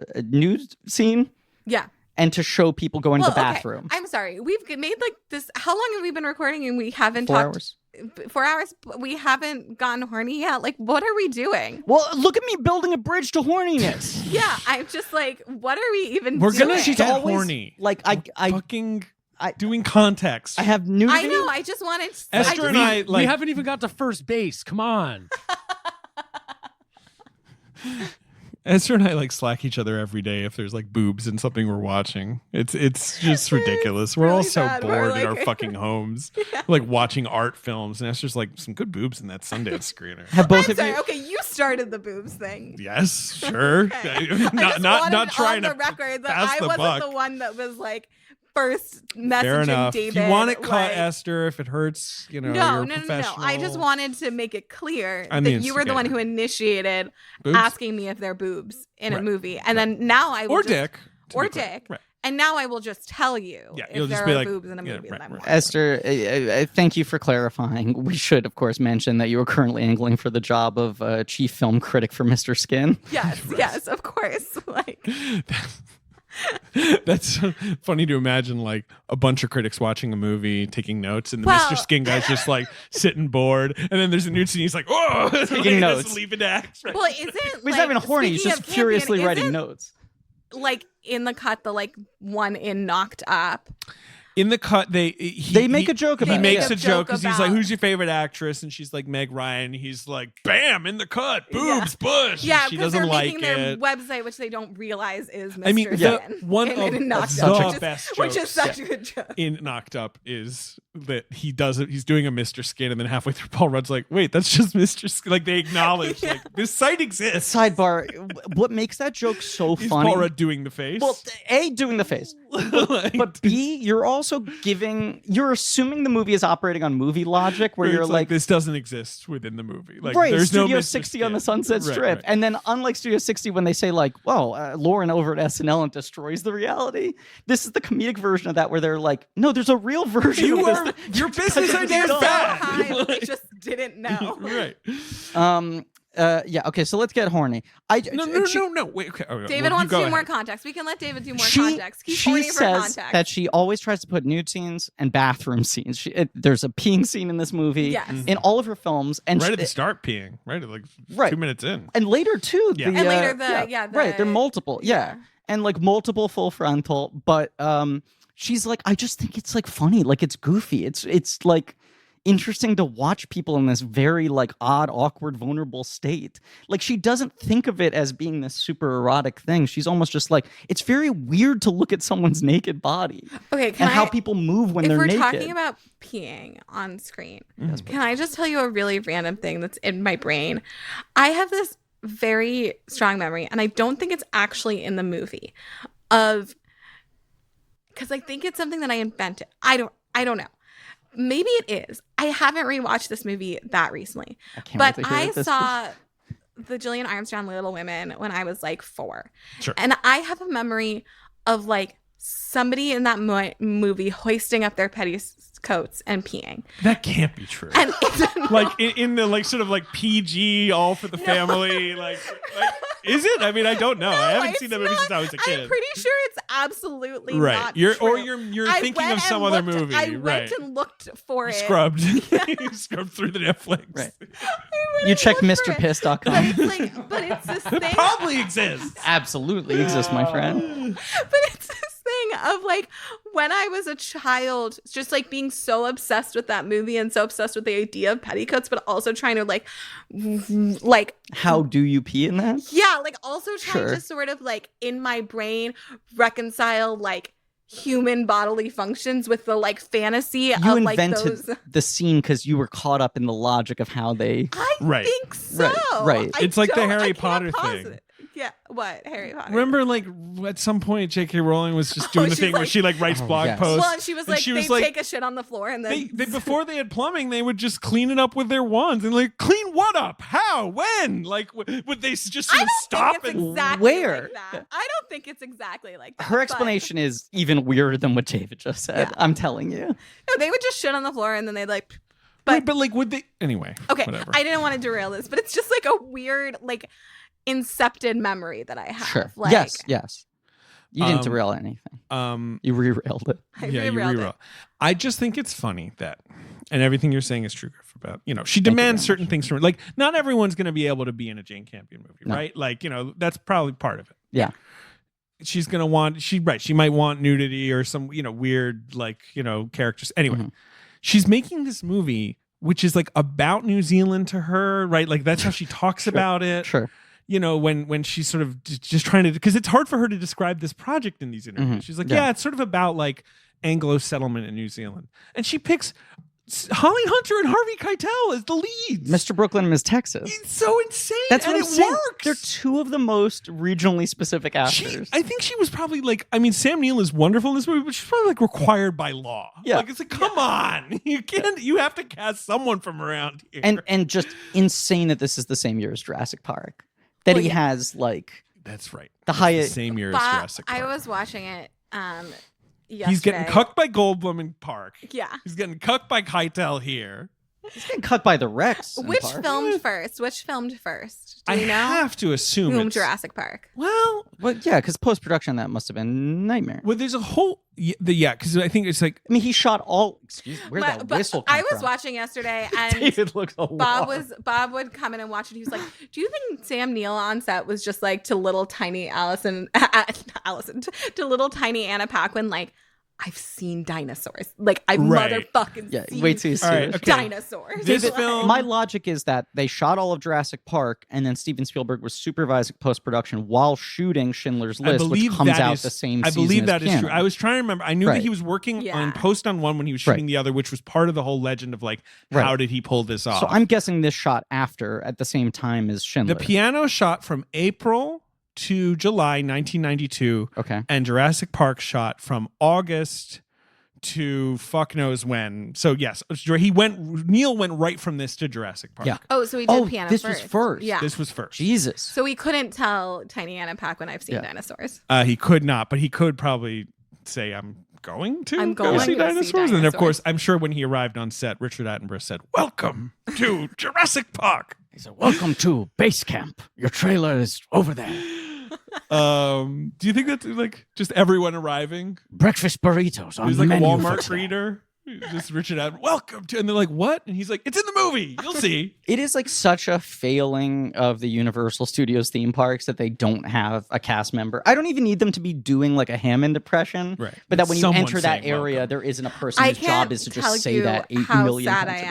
am that the Jurassic Park ride in Hollywood is now Jurassic World. This is some Griffin talk. I know. don't I've gone about on it this. twice now, Oh. and How is it?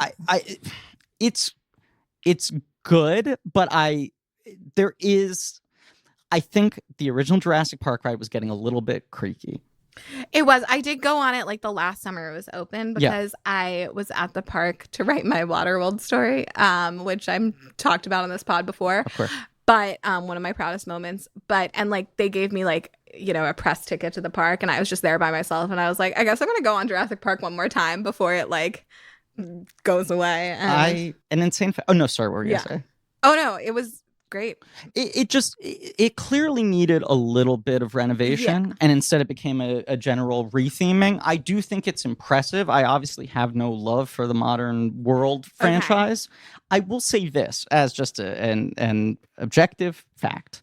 I love Universal Hollywood. I'm a lunatic who buys the annual pass even though I live in New York. Did you see the Business Insider story, or Insider, whatever it's called these days, where a girl was like, I gave up my co-working space and I bought an annual pass to Universal Studios Hollywood and I just work out of the park? I know several people who have done that. That's psychotic. Do you know how much an annual pass costs? No, it's like $200 or whatever. It's less, and a ticket for one day costs like $100. Okay. So it's just worth it if you go more than once a year. And I know people are just like, I work out of the fucking Three Broomsticks cafe. or Yeah, whatever. she was like, I get my beer at Moe's Tavern when I'm done with work. If I lived in LA, I would absolutely do this because I'm a maniac. But I just think it's interesting that we can move on from this. I do think that Jurassic World's pretty successful despite not loving those movies. I do find it interesting that the couple of times I've been since Jurassic World reopened, there is constantly less of a line for that than there was for the park ride. Right. There's never 'Cause any no one wait gives for the a new shit. one. Yeah, Also, it's a pandemic. that's true. That's true. But That's other rides have like a fucking hour plus. By the way, I think your I'm sure that's Waterworld piece is one of the only reasons there's now a new Waterworld TV show. That's a theory I have. Thank you. I hope We that's shouted true. it out. I think Universal I was know. like, wait, we have weird. I ran into your friend Alex Ross Perry at a party like years ago when those still happened, and he was like, I was like, oh, like I was introducing myself like through Blank Check, and he mentioned that he'd read my Waterworld story. Of course. Okay, back to The piano. Can't be part of the casting Pananer. thing, she says. Mhm. I'm just like, this is completely unfocused. She says, it's bizarre that I chose Harvey Keitel. She admits it. Like, I know that. I associated him with like younger, like Mean Streets, Bad Timing, The Duelist, like, 70s Keitel, right? She saw The Two Jakes, which I guess was a recent Keitel movie at that Oh, point. sure. Yeah. Not exactly right. Not the one you'd Right. think like, I've hey. never flop. seen Yeah. it. She liked him in that. She sent Which, him. for those who don't know, just to clarify, because it's a movie that I think most people would be astonished to hear even existed. Jack Nicholson did decades later Chinatown sequel that he directed. Correct. Oh Jesus! Keitel's the second lead in it. Yes. I think That's he's. fascinating. And Is it just doesn't exist. It's a weird is it- movie. Is it good? No. No, it's interesting. It's interesting. But she sends him the script. He was divorcing or breaking. Maybe were they married? Was he married to Bracco? Bracco, or were they just They breaking were up? married. Oh, No, but they were not- Their oh, they weren't? breakup I'm is sorry. the stuff. Well, this is the thing. very messy. He was Well, going the through a almost stuff. notorious Yeah. breakup with Lorraine Bracco, Yeah. and which I didn't know about until recently, and I don't want to get into, but I was like sort of shocked. I know. But Campion says what was happening in his life in the time he wanted to act in a film that spoke to the relationships between men and women rather than another like cops and robbers movie. Interesting. You know what I mean? Like I think Yeah. like he had never been tender on screen, Yeah. basically. Like he was interested by the script for that reason. Well, and also just look at the run of all the films we were just talking about that he's doing around this period of time, right?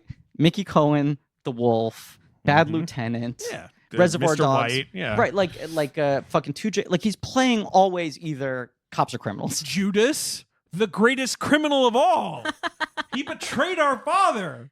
Son, whatever Jesus. But like especially post. What's Jesus? Not mine. Ben's making a face like Jesus is mad at me. I don't know if it's Jesus as much as his fans. But then, you know what? Although he is in Thelma and Louise, which obviously he plays a cop, but he's weirdly the sympathetic figure in that one. But Such a still, good performance. he's just almost always a cop or a criminal. Definitely. Because that's, that's his, That's how he reads. He exists Sort of in a what he world of looks crime. like. Yeah, right. So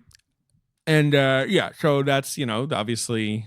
when does Monkey Trouble come out relative to this movie? Monkey Trouble? That's the one with the monkey? Yeah, and Thora Birch. It comes out a year later. Okay. Can you tell me the tagline for Monkey Trouble?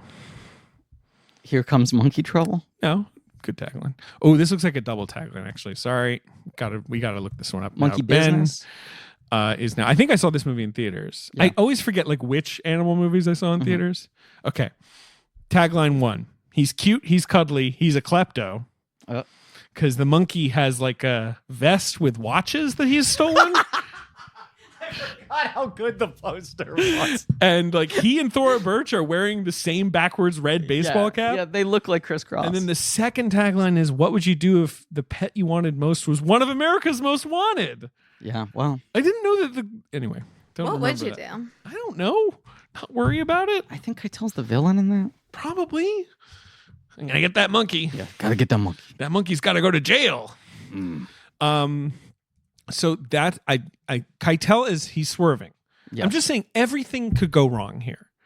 Holly Hunter is bizarre casting on paper. Sure. Yes. Yeah. Harvey Keitel is insane casting on paper. Sam Neill is perfect casting. She admits that. She was like, I chose him right away. He's really handsome. His face is kind of perfect for the role. Arguably the most dialogue heavy role is given to an unknown 10-year-old girl. Paquin has more dialogue than anyone else in this movie. Yeah.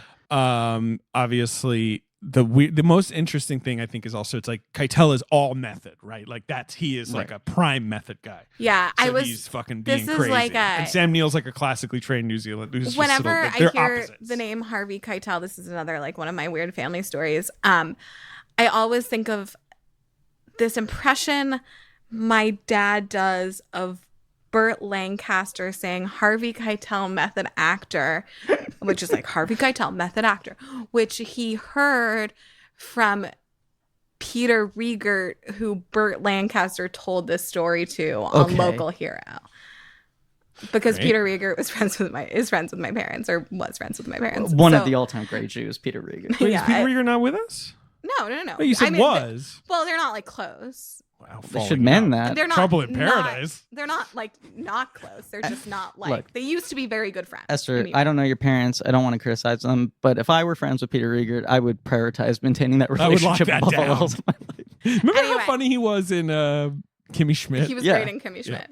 He also showed up for Succession. 2 seconds in Succession. I know, that was weird because that was one of those things where you're like, okay, this is going to be a big role, right? Become the new lead character of the show. Right. And but yeah, so whenever I hear Harvey Keitel in Method Actor, I think of this weird 3-level removed impression, just Harvey Keitel, Method Actor. David. Yep.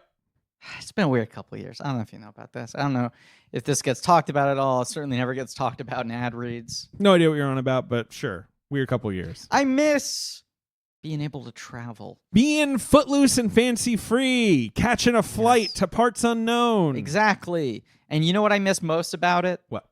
Getting to use my away suitcase. It's a good suitcase. It's just been sitting in the corner of my apartment. Gathering dust? Well, no. I'll use it as storage.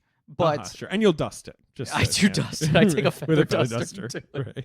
I put on a French maid outfit and I feather dust the away suitcase because it is one of my most prized possessions. It really is. Look, David. It's a good suitcase. David, sometimes we joke on this show. Mm-hmm. Sometimes, believe it or not, we even joke during the ad reads. That's true. We have been known to have a laugh. I'm not joking when I say it's the best suitcase I've ever owned. It's really good. This hard shell. It's got a hard shell. Mm-hmm. But then it's got inside, it's got that separator, right? There's the one mesh zipper pocket. where you can put a bunch of junk and you zip it in. I don't even know how to describe around. it well. And even just the the levels of the handle, right? Like it clicks at a few different heights depending on how far you need to drag it. And the battery. It's got that charger. It's got that really charger. good, and it's like built for air travel and all that. And Right, it's and really, it's really by the powerful. way, it's ejectable because some people go, I know, the suitcase with the built-in battery, they don't let them on the plane. Pop it Not right this, out. pop it right this side. There you And go. I pop it out and I put it in my backpack and I use got it a for a mobile little charger. plug. It's good. It's good, David. I wish I just had somewhere to go. Let is me the just point. exactly everything you're talking about. They're designed to last a lifetime. These Yep. things. They got durable exteriors. They can withstand the roughest baggage handlers. They got that interior organization system you're talking about, including Yes. the built-in compression pad. I need it because The I removable lack laundry any bag. organization system. Yes. Right. They've got the spinner wheel, so Yes. 360 Ooh, it's travel. smooth. It's smooth. You'll be like Harvey Keitel in Holy Smoke, a thing you'll understand in 2 weeks, right? When he's spinning around at the airport. I Remember understand what you're saying. Yeah. And there's also a 100-day trial on everything Away makes. So you can take it on the road, you can live with it, you can travel with it, you can even get lost with it for 100 days. If you decide it's not for you, you can return any non-personalized item for a full refund. Yeah. During that period, no ifs, ands, or asterisks. So I guess here's the question: do you want to have the world's best suitcase for 100 days? That is the question. Zero And risk. If you want to, and they've got free shipping and returns on They do. any order within the US, UK, Europe, and Canada. How do you know that? Start your 100-day trial and shop the entire Away lineup of travel essentials, including their best-selling suitcases at awaytravel.com/check. That's awaytravel.com/check. I want to read these quotes. This one from Keitel is so good about working with Jane Campion. Is this from the T magazine the New York Magazine profile? I don't think so. Oh, okay. Jane Campion is a goddess, and it's difficult for a mere mortal to talk about a goddess. I fear being struck by lightning bolts. This is Wow. from a New York Magazine, the New York Times Okay, well, Magazine profile. this that is I found. says this is from the Christian Science Monitor, but okay. Maybe he said this multiple times. Or whatever. The next day, he Sorry. called to clarify. So he calls back, I guess, after giving that weird quote. What's unusual about her has to do with ethereal things. She is at play like a warm breeze. And I love the guy picking up the phone being like, warm breeze. Got it. Thank you for clarifying. Yes, that really, really, really settles it down. Look, you also have to think about who's Keitel working with as directors, right? Like Tarantino, Scorsese, all the guys. Right? I'm going to go watch 8 movies right now. Yes, absolutely. Sam Neill says when you're working, when you're an actor, you're putting yourself in other people's hands. She repays that gesture. She's interested in complexity, not reductiveness. She's very sure of what she's doing. If you have an opinion contrary to her, she listens with the greatest care and consideration, then does what she had in mind all along. That's a good quote. Which I love. Yeah. And Genevieve Lemon, who's in this. By the she's way, this Sweetie. is exactly the magazine profile that I pulled. That's fine. I'm just reading from the dossier, okay? Getting pwned, David. Genevieve Lemon, I love this. Yeah, Sweetie herself. She's always saying, strip, give me less acting. Cool. Right. It just sounds so cool. Yeah. But right. Everything we're saying. Yeah. Holly Hunter, crazy casting. Keitel, crazy casting. Then, as you say, they also have the challenge of we need a child actor who has to shoulder a lot of the vocal burden. Right. Who can handle like a not only workload? is like she that is sort of a gonna be linchpin of the required. movie, but also she has to speak for the female lead, essentially. And like she has to do sign language. She has to be like she's Do the an accent. one It's- character who's sort of the intermediary between all the other characters. And I mean, it's just one of obviously they Two did, stoic men who don't talk that much and a Right. mute woman. I mean, it's that classic like they saw hundreds of kids Right. and she was just so I don't know how it works with child actors. Like they're just probably just like some kid who's just so poised and like can I learn was thinking dialogue about, so I well. mean, I'm sure Griffin probably has insight on I have this, a but lot I of was thoughts, also yeah. thinking about this too in the context of like, obviously Anna Paquin's performance is amazing, but I was thinking about this. I don't think you have, David, but I'm not sure if any of you guys have watched the show Yellow Jackets. There's like a creepy kid in Not it. yet. And I was like thinking about those, like the creepy kids that you cast. And it's like, what do you tell them to do? Just like be creepy? Like, how does it work? Like, I don't know. It's bizarre. It's bizarre. I mean, I used to always have that thought, and then I started auditioning for stuff, and you're like, oh, I'm signing in to audition for like fucking like Desperate Virgin #2. Like the character's name is, or the breakdown like describes you in such unflattering terms or whatever it is. And when it's kid roles, it's that much more of a mind fuck. I mean, I think. No, what were you gonna say, Esther? Sorry. Oh no, I was just jumping off of Virgins. I have something to say Oh later. please, yeah. Put put a pin in Put a pin in virgins, David. You were tweeting about this movie with past and future guest Alan Sepinwall because you just posted a photo of Anna Paquin's Oscar speech, David. This morning I rewatched all their Oscar wins, right? And I put up it's just such an image. And your wording was, because Sepinwall was sort of saying, like, I haven't watched that since it came out. It didn't really stick with me. Is that movie, like, was that just hype or this and that? Like, that performance, her winning the Oscars, kind of weird. I remember being sort of flummoxed by it. And your wording was, do you want to recite it directly? Let me call up. Oh, wow. I'm on a great page right now. Twitter.com/David L. Sims. What? Got to bookmark that one for later. Bunch.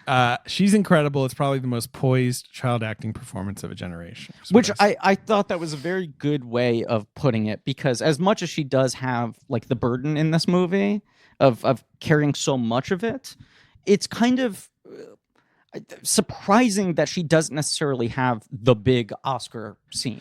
Yeah, when you think of her as an Oscar winner, you're like, right, there must be some scene where she melts down. I feel like it's also, Yeah. I don't know. She has a scene where she's like, where she runs into Sam Neill and she's like, where is she going? And she's like, to hell, or like, which is great. She's got moments. And then she has the moment where she's like tasked with, it's so fucked up, bringing the finger to to Baines, to Harvey Keitel, and just fully melts down. And he's like sort of shaking her, being like, what did they do to your mother? And the woman who is with him is like, she's a child, like holding her mother's finger. She's got big moments, but it is like the win is kind of more like, David, as you said. Yeah. How is this girl so poised? And also, like, she has to kind of carry this entire fucking thing on her shoulders.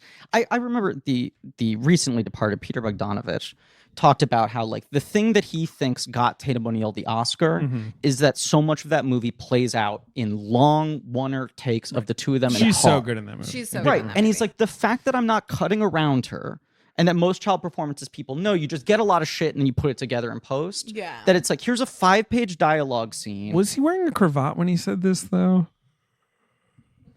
His big defense of that was that it was not. It was a cowboy handkerchief. He took it up on Last Picture Show, and that people think it's pretentious, and it was actually a neck's cowboy cold. thing. Leave me alone. I've heard him say that before. I think it at a fucking. I mean, Q&A the best before thing that. is his water jug in The Sopranos. Sure. Where Jonah Hill was like, apparently like met him and was like, why do you have a water jug with a mesh bag over it in The Sopranos? And he's like, I brought it from home and they said I could use it. That's why. Anyway, There's that joke in the documentary Now episode. I think it's the Mr. Showbiz episode or whatever, where he makes some line about, like, I made a bet with da da da da. Anyway, that's the reason I've been wearing a damn handkerchief for the last 50 years.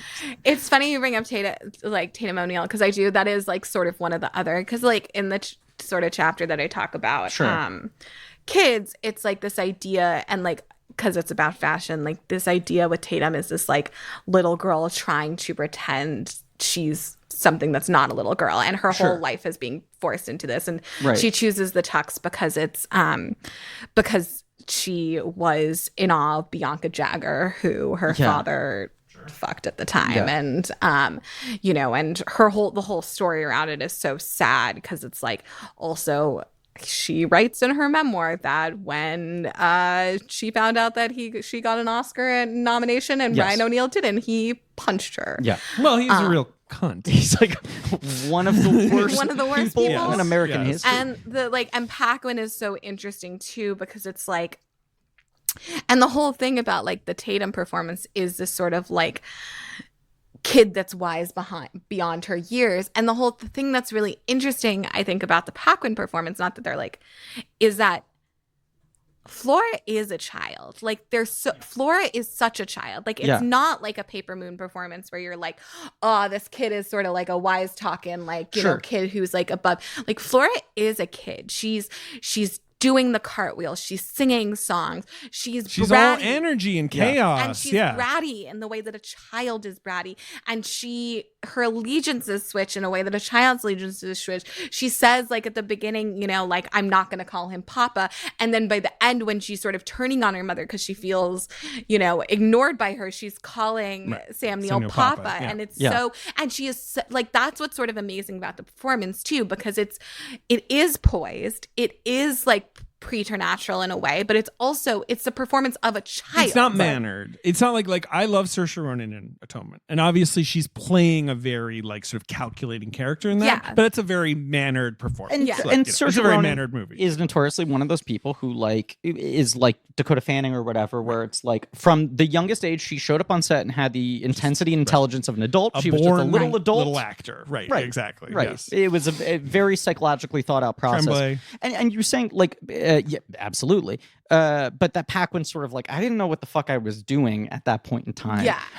Compared, obviously, the disparity between her and Tatum O'Neal, and you have to compare them because they're the two straight up children to win competitive Oscars, right? Yeah. Tatum O'Neal is like, could not be more in the Hollywood system, right? In showbiz, and also can never come out from the shadow of her childhood performances, which even after Paper Moon is like Bad News Bears, where she's also playing beyond her years, you know, and like Nickelodeon, where she's doing the same thing with Bogdanovich and her dad again, all that sort of shit, and she like cannot figure out as an adult whereas Anna Paquin has like several phases of her career where she constantly plays the correct age she is at that moment, in different styles and whatever. But I do think there's the similarity in those two performances where you're just kind of like, they gave them the Oscar because they kind of went like, there's clearly no trick here. Like, you just kind of have to admit that this kid is pulling off this incredible they're also not really thing. Supporting performances. Absolutely not. But they're children, so they're sort of like immediately pegged as supporting, but they're sort of not supporting performances. You can get away with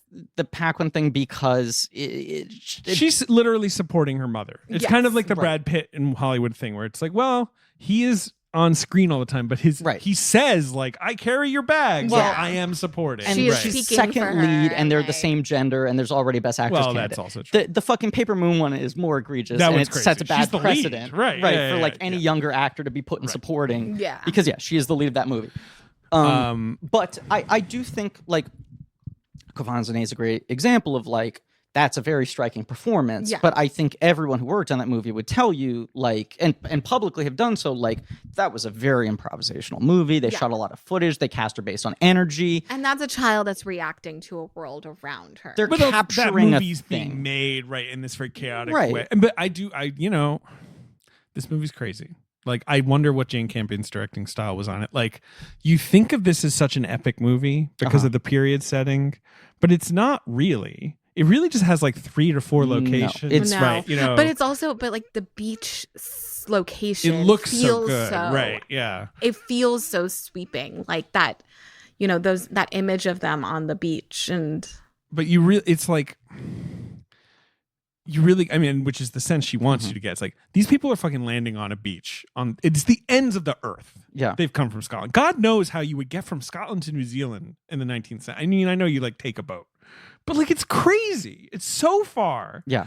And then it's like welcome to New Zealand. There's a bunch of fucking like forests and jungles. You want to build a house in there? Be my guest. Like, it's a crazy place to be. And I do want to point out that like some Indigenous writers have taken issue with the way she portrays the Indigenous community, like over time. It's another thing to get into at a different point, but like it's complicated and just as a note. But like it is this sort of, it's so foreign to these people, like to these. They are foreign in this film, but that is because this film is not from their perspective. That's sort of the ultimate thing. It's like, this isn't about them, but obviously it acknowledges that she worked with Maori consultants and all that. Cliff Curtis, I see Cliff Curtis. Yeah. It's a young Cliff Curtis. Yeah. He's got long hair. Yeah. But like, right. I mean, this is about intrusion, and they seem to mostly regard them with amusement, or the white settler, they're not really. I mean, there's a really great movie called Utu. You should check it out, about like British colonization of New Zealand. That is worth seeing on that subject. Sorry, go ahead. Can I talk greasy on a quick side tangent that I swear is going to come back around to underlining a point of a thing that works in this movie and also Campion at large? Go ahead. Thank you for the permission. Yes. I've been trying to catch up with the sort of middling Oscar adjacent movies of this season recently. Absolutely. And I watched George Clooney's The Tender Bar, which you and I were texting about. Where I have you're seen like, The Tender Bar. You have seen it as well. You bought a drink. Okay. I saddled up at the Tender Bar. You talked Dickens. I warmed up a stool. Okay. Yeah. Mm-hmm. And you and I were texting about it, and we both had sort of the same takeaway. I think this is fair to say that it is by default the best movie he has made since Good Night and Good Luck, and also somehow the single most damning piece of evidence against his skill as a director, because it is such a fucking T-ball layup that the fact that it does not succeed in even being a gentleman's six is like astonishing. Why is this movie not fun?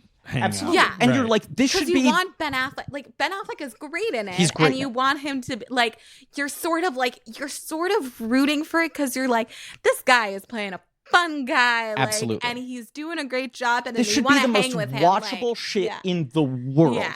And as I said to David, like, if this movie was 20% better, Ben Affleck would be winning the Oscar in a cakewalk. Like, I truly think if the movie surrounding him had any juice to it, he's probably gonna get a nom. He probably is. Yeah. He should have gotten a nom for the last. But so absolutely, yeah. That's why I'm like, if he gets the Tender Bar nom, it's sort of for his two supporting performances it's this the year. Leo and Blood Diamond or Right. whatever. Yeah. But I'm watching this movie and I'm going like, how is he fucking this up? What is not working here, right?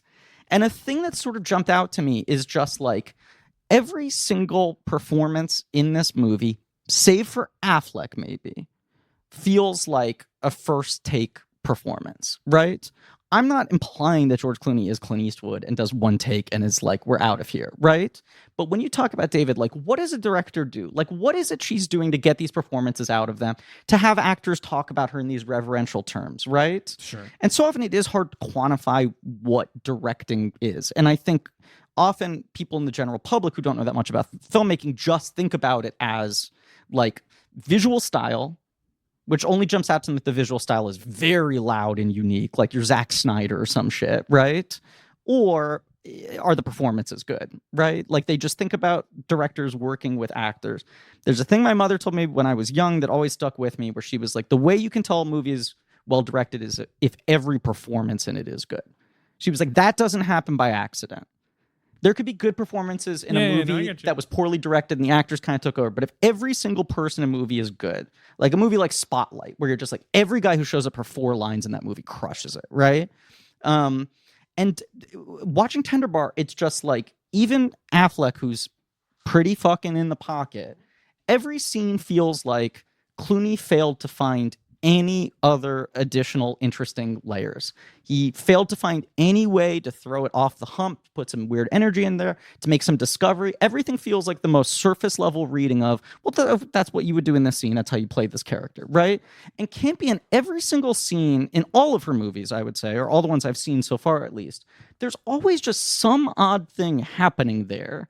You know, like there's some odd energy, some odd choice, some odd moment, you know, where it just feels like she is never letting her scene play out in the conventional, obvious way, even from how she's written it, when she's often written weird screenplays, and even just casting odd people so that they're throwing their basic inherent existence is throwing in an odd energy. Sure. And we talk about all this shit with like, how are all these performances working in the same movie? People at varying levels of stardom and different like reputations methods. And all of that. Yeah.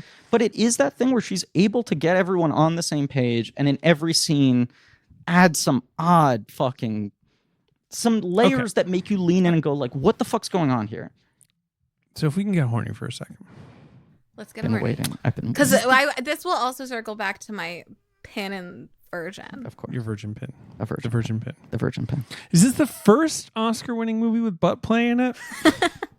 Okay, but that's related to my virgin thing. Do you think this was brought up in that New York Times Magazine feature that you keep fucking jamming in my side? I'm sorry, I just read it last night and I thought it was really well written, and I liked Written by it. Esther Zuckerman. I didn't write it. Okay. Well, no, sorry. What comes up? Well, do you think?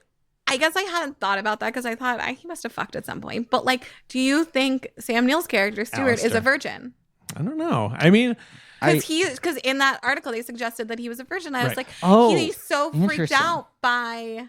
Yeah. well, she goes right to the butt, I mean, she does go right to the. which is a move. I'm not objecting. I'm just saying. Yeah.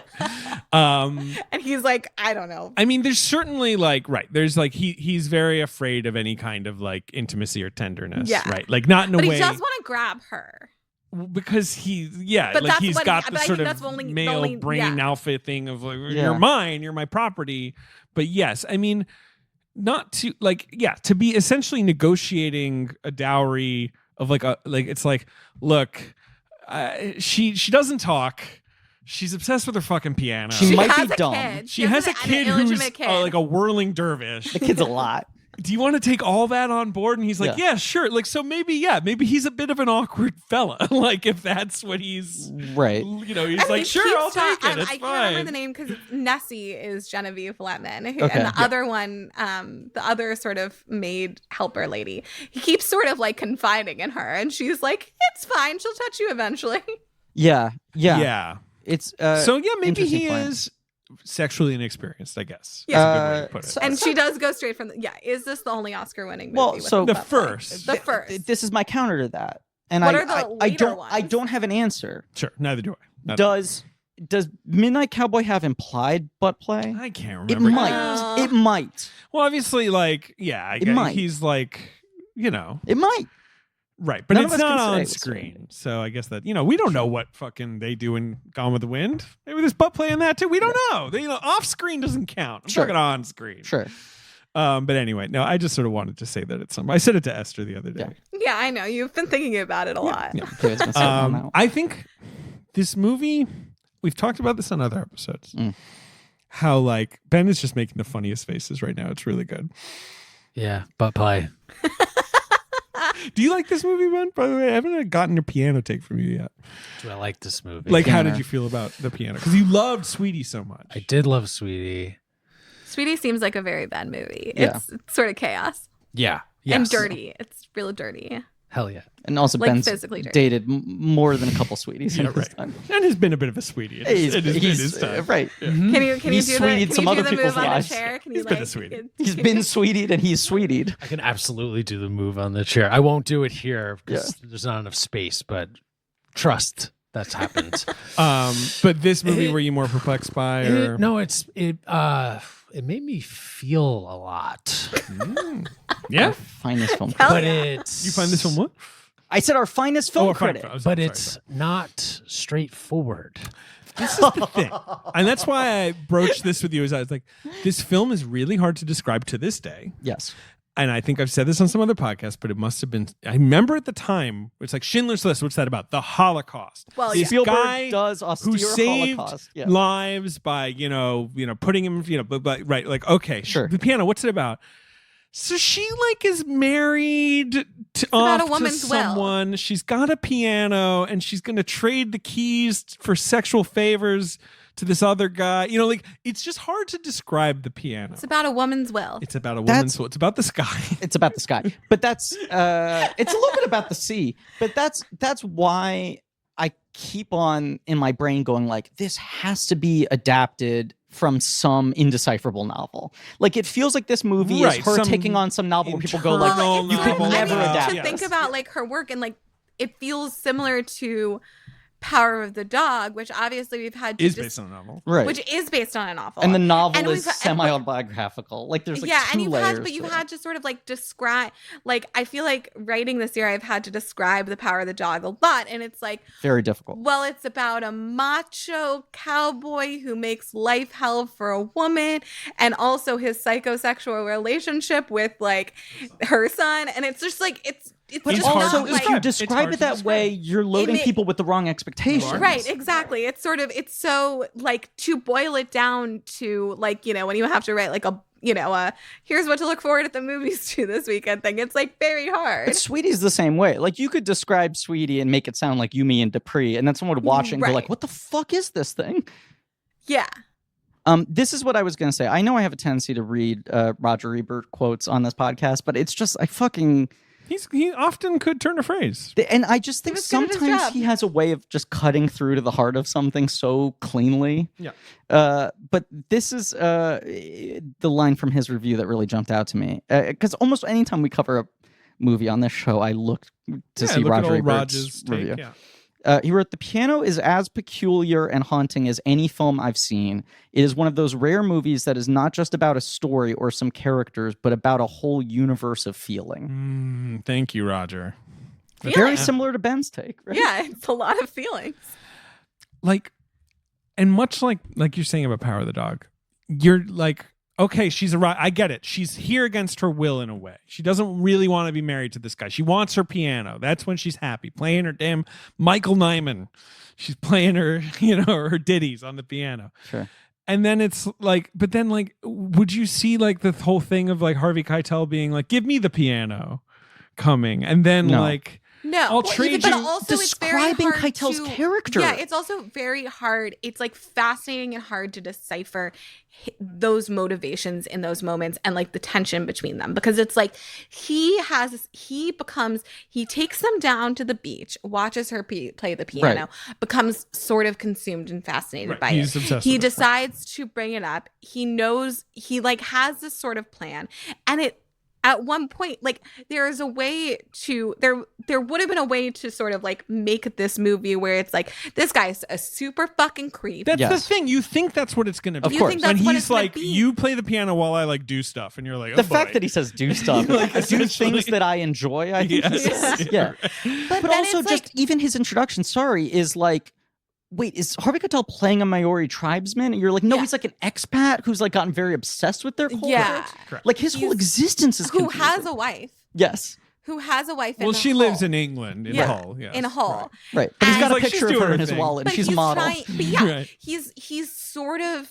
Well, I mean, again, not to keep comparing it, but I do think they're really parallel works with Power of the Dog. Yes. For sure. They're really, really parallel works. It is the Phil Burbank thing of like, this guy in Phil Burbank, like this guy is literally like was a Yale classics major and has assumed he's sublimated all this like role of the cowboy, macho. and it's sort of the same thing. This is a guy from England who has assumed this role as Maori, essentially like a man of the woods, like a man of nature, all that. But their first interactions are so, because it is like, I mean, all of her work has this is very feminist, but it's this like, it's this tension of there's this negotiation. She agrees to the negotiation. He's going to trade her keys. She talks him down to black keys. Right, she has that agency in the negotiation of She has an agency in the negotiation. Pretty quickly, he's like, forget it. You're not even into it. Like, like that's the thing. You think that's what the movie is. But it's this moments where you're sort of like, how into this is, like, okay. I mentioned this to David when we were just like texting about the movie, but like, when he lies under the piano and asks her to lift her skirt, and it is sort of, there is this forcefulness to it. It's very uncomfortable. And then he starts, you wonder, how could they pee in these things? Well, yeah, I do wonder. But, and he starts fingering. I'm sorry that I used my finger in like this conversation. And Ben, turn that up on mic. He starts fingering this hole in her stockings. Yeah. And it is so erotic. And you sort of can tell she's not resisting it. But but obviously she doesn't say anything because she doesn't speak. Sure. So it's this whole sort of this dynamic that is very hard to untangle. And you're sort of befuddled in it, but also it's, as I said, it's very erotic. It's like you understand how she is sort of being turned on by this thing. Yep. And she doesn't go, and like as it progresses, there's something about her that's resistant, but she's also not going unwillingly. Well, what I find fascinating is thinking about two great, I will say great, capital G, great movies that we have covered on this podcast in the past. Happy Feet and Happy Feet 2. Yes. Movies that are also about the power dynamics of sex. Right. Happy Feet and Happy Feet 2. You have to sing your heart song. Yep. I'll trade you piano keys for heart song. Lust, Caution, and Elle are two movies I was thinking about that also have like these very complicated sexual power dynamics where you're like, is this manipulative? Has it crossed over? Where is it fantasy being indulged, and where is it actual domination? Has it actually become love, or is it sort of like a Stockholm syndrome kind of thing, or whatever it is, right? And Elle is a movie where like she kind of cannot figure out. Right, she's into it and instigating it, but also like she's like the unpredictability, the loss of power, is part of what. Right, and spoiler, he does truly turn out to be an awful villainous person who gets his comeuppance, right? Sure. And then less it's France, everything's different. Right. Less caution. It's sort of tragic for her, but it's a whole thing in that movie where it's like, this is a relationship, a transactional relationship. There's something she's trying to gain from these sexual trysts, but at some point the emotions get tied up in the thing. And is she actually in love with him? Is it just because of the amount of time they spent together? Whatever it is. This is a movie where you kind of expect that's what this dynamic is going to be. It is not the movie where you expect they actually end up together at the end, and it's kind of a happy ending. You're not like, that's what's crazy it's about weird, it. It is it's a twisted. happy ending. You're like, good. I mean, it's not a fully happy ending because she keeps because the last line of the movie is her reflecting on the watery grave that she could have had if her will had not brought her up, which was Campion's original plan. Her original script was take her down, and then Campion was like, no, I think she should but it's also it does end up very romantic.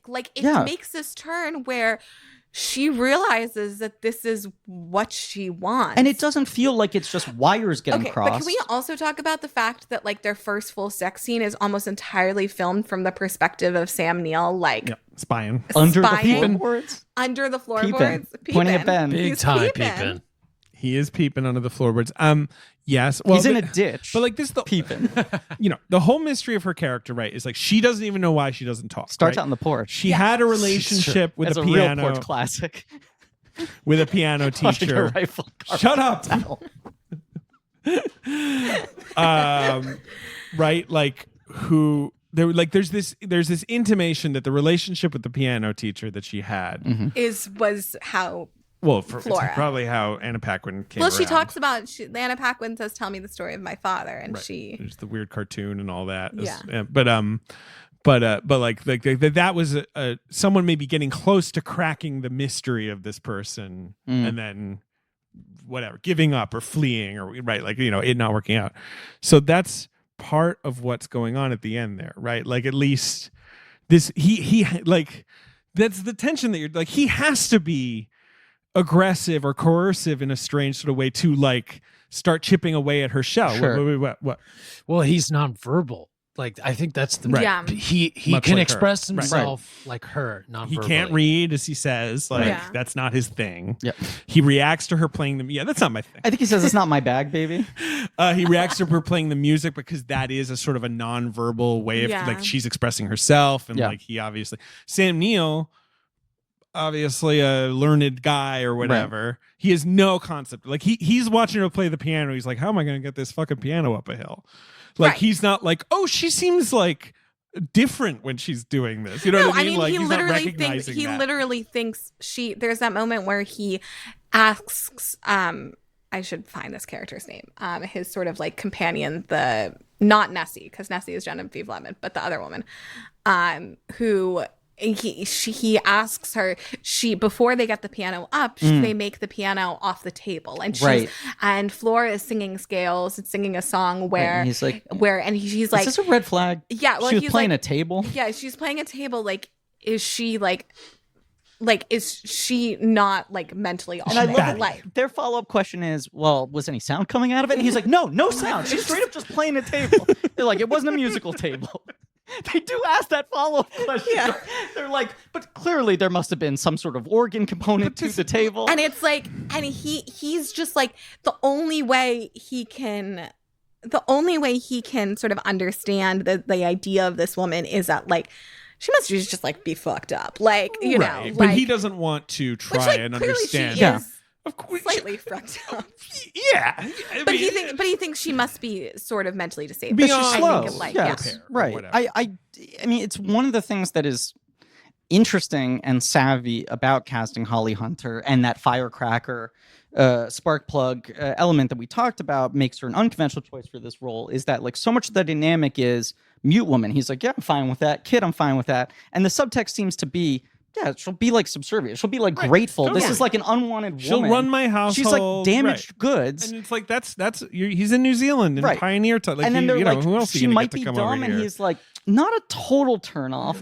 The turnoff for him is that she seems to have her own agency. This anger. She wants the fucking piano. Right. That's where he's you should be totally fucking indebted to me. Is where the Holly Hunter like persona starts to come out is that even though she's not speaking, there's something. Yeah, she's angrily writing her There's the H.I. notes, McDonough thing where it's like, we got to kidnap a baby. Yeah. It's obviously also, she said this movie is very inspired by Bronte, by Wuthering Heights in particular, and the sort of Bluebeard. Right. Well, that is literally in the movie. But like Baines is a sort of Heathcliff, he's the wild, he's the wild man of the moors, but not the moors, whatever they have in New Zealand. I think it's like the jungle, like almost like it's like a rainforest almost. Like it's crazy the like environment because it's so damp. It's muddy. Yeah. It's very cool. Yeah, we haven't had many opportunities to talk sort of swampy terrain on this show. I'm curious where you stand on it. I think in the particular kind of clothes they're wearing, it's makes it so absurd. Just that people would carry on. It is crazy. Living like they were back in wee old England. No, it's true. And it's you're like in a rainforest. Right. Let me tromp in there. My wearing hoop this skirt. absurd dress. Right. The mud is like knee high. Well, there's that amazing shot too of them trying to walk around, and she grabs like another piece of wood to sort of like throw out on the mud, and for her and Flora, and they like try to walk into, and then they just walk out of the piece of wood and just like sink. Yes. It's not, they don't belong. No. And they're trying to civilize the land in this way that is like completely perverse. And I think that's Maori Sam Neill's is character.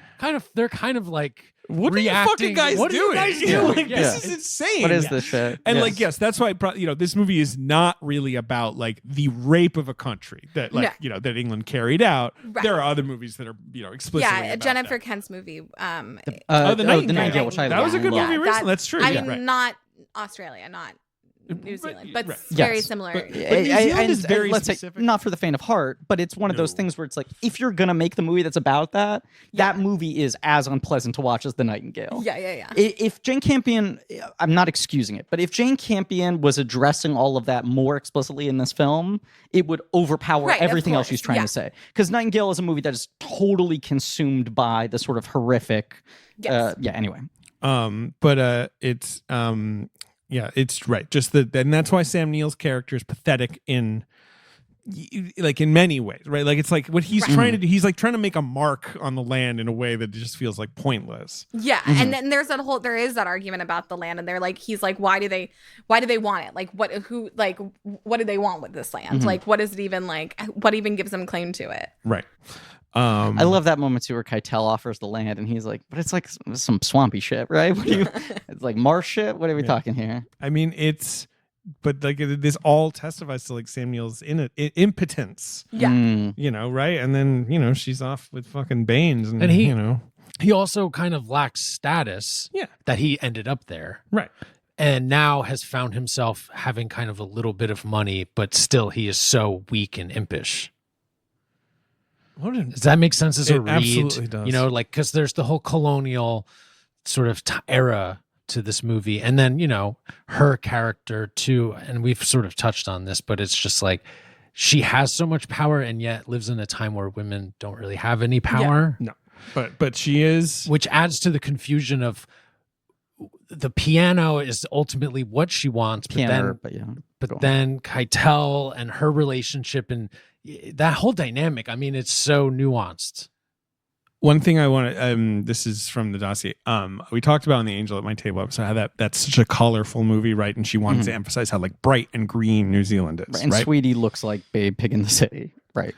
But this movie, it's very dark because she was like back then, before essentially the like arriving English settlers like burned the trees down because New Zealand was this like bush that was dark because it was so much forest that like there was no light penetrating. So she wanted this movie to be much more claustrophobic. Like when you're in off the beach, right? Anywhere really but dark, the beach. right? Yeah, it's like you can't fucking. It's so inhospitable to what, as you say, like to what they're doing. It's not inhospitable to people, but it's inhospitable to people psycho. In nice dresses. He takes his top half off and combs his hair, then puts his dumb hat back on. He's obsessed over with it. the hair combing. So when they're like, what's the finally, fucking you've point? dropped that shit. You're wasting that time with the fucking Dapper Dan. Yeah. It is. I mean, look. there are larger things. The cruelty is more the point, but it does sort of underline the absurdity of colonization, where it's like, why are you trying to change this land and these people to fit into your who gives a shit? Why are you insisting they adapt to you? Anyway, I hate that I'm gonna say this. Oh my God, what a horrible way to start a sentence. Especially on a Jane Campion episode of all things. So you can cut it. But the thought entered my head, and I now just need to verbalize it. I hate. Harvey Keitel would have been a good Wolverine. Oh. I was just thinking about his little squat body. Yeah. Yeah. Well, Right? can we talk about the sex scenes? Yeah. Yeah. They're duh. hot. They're so hot. They're hot. They're so hot. She Wow. directs incredibly hot sex scenes Holy because they are shit. about two people fucking, But they're not also, one person fucking they're another fucking person. awkward. If that They're, makes- yeah. they're- like Yeah. she captures these So moments that real. usually are not caught in sex scenes. And you It's know, voyeuristic in that. Keitel 5'7". He's Wolverine sized. Just FYI. I mean, And that dick this is probably this is my 7.5? No, I don't know. his little claw. I don't know. This is I think a thing that she captures in sex scenes that you rarely see, because sex scenes are usually so choreographed in movies and so Yes. deliberately shot in terms of the angles. You're not seeing full bodies in that kind of way, is like she captures the weird silent negotiation of positions. Mhm. Right. Like she captures Yeah. those moments like after There's sex this or how you transition into having sex or when you change positions that no one puts in movies. There's this moment when Please, Esther. Do it. Just do it. Go off. he grabs her butt in a way. This is too hot for blank check. Take it out. Absolutely. Cut it out, man. No. He I'm grabs not- her Also, butt. I'm Esther's sorry. banned from the show. We're removing her previous episodes. That's not what I meant. It's just like it is in their first big sex scene, not when they're like, not when they're just sort of sharing the bed, but like the way he sort of moves her. He moves her in such a way where you see the flesh of her butt sort of move under his hand These in a are way things you that is don't very see. tactile and very sexy And just natural. like, yeah. I mean, I don't know how else to write, like, rather than what you're saying, which obviously, like, shooting a sex scene is very complicated. I'm not saying that, like, everyone's fucking up. Like, it's hard. A lot of them Like, are fucking up, yeah. their actors will be like, look, I want to do this and not this. You have to Yeah. choreograph it that way, right? Yeah. Like, I will only do X, Y, and that's fine. Of course. But Holly Hunter is very much like, who gives a shit? We have five Yes. senses, baby. Like, that was her quote. It's really good. I'll Five find it. senses, baby. I mean, here's another thing I'll say. I'm gonna go off here. Sure. Another thing that is captured in this movie that I also feel like is captured in some of her other sex scenes I've seen is like, and it's sort of to your point what you're talking about with the butt, Esther. Yeah. But the way like your body changes as you move. Mhm. Right. I feel like so often sex scenes, when you see nudity in films, your poses. sense of what someone's body parts look like are very much based on the composition of that frame.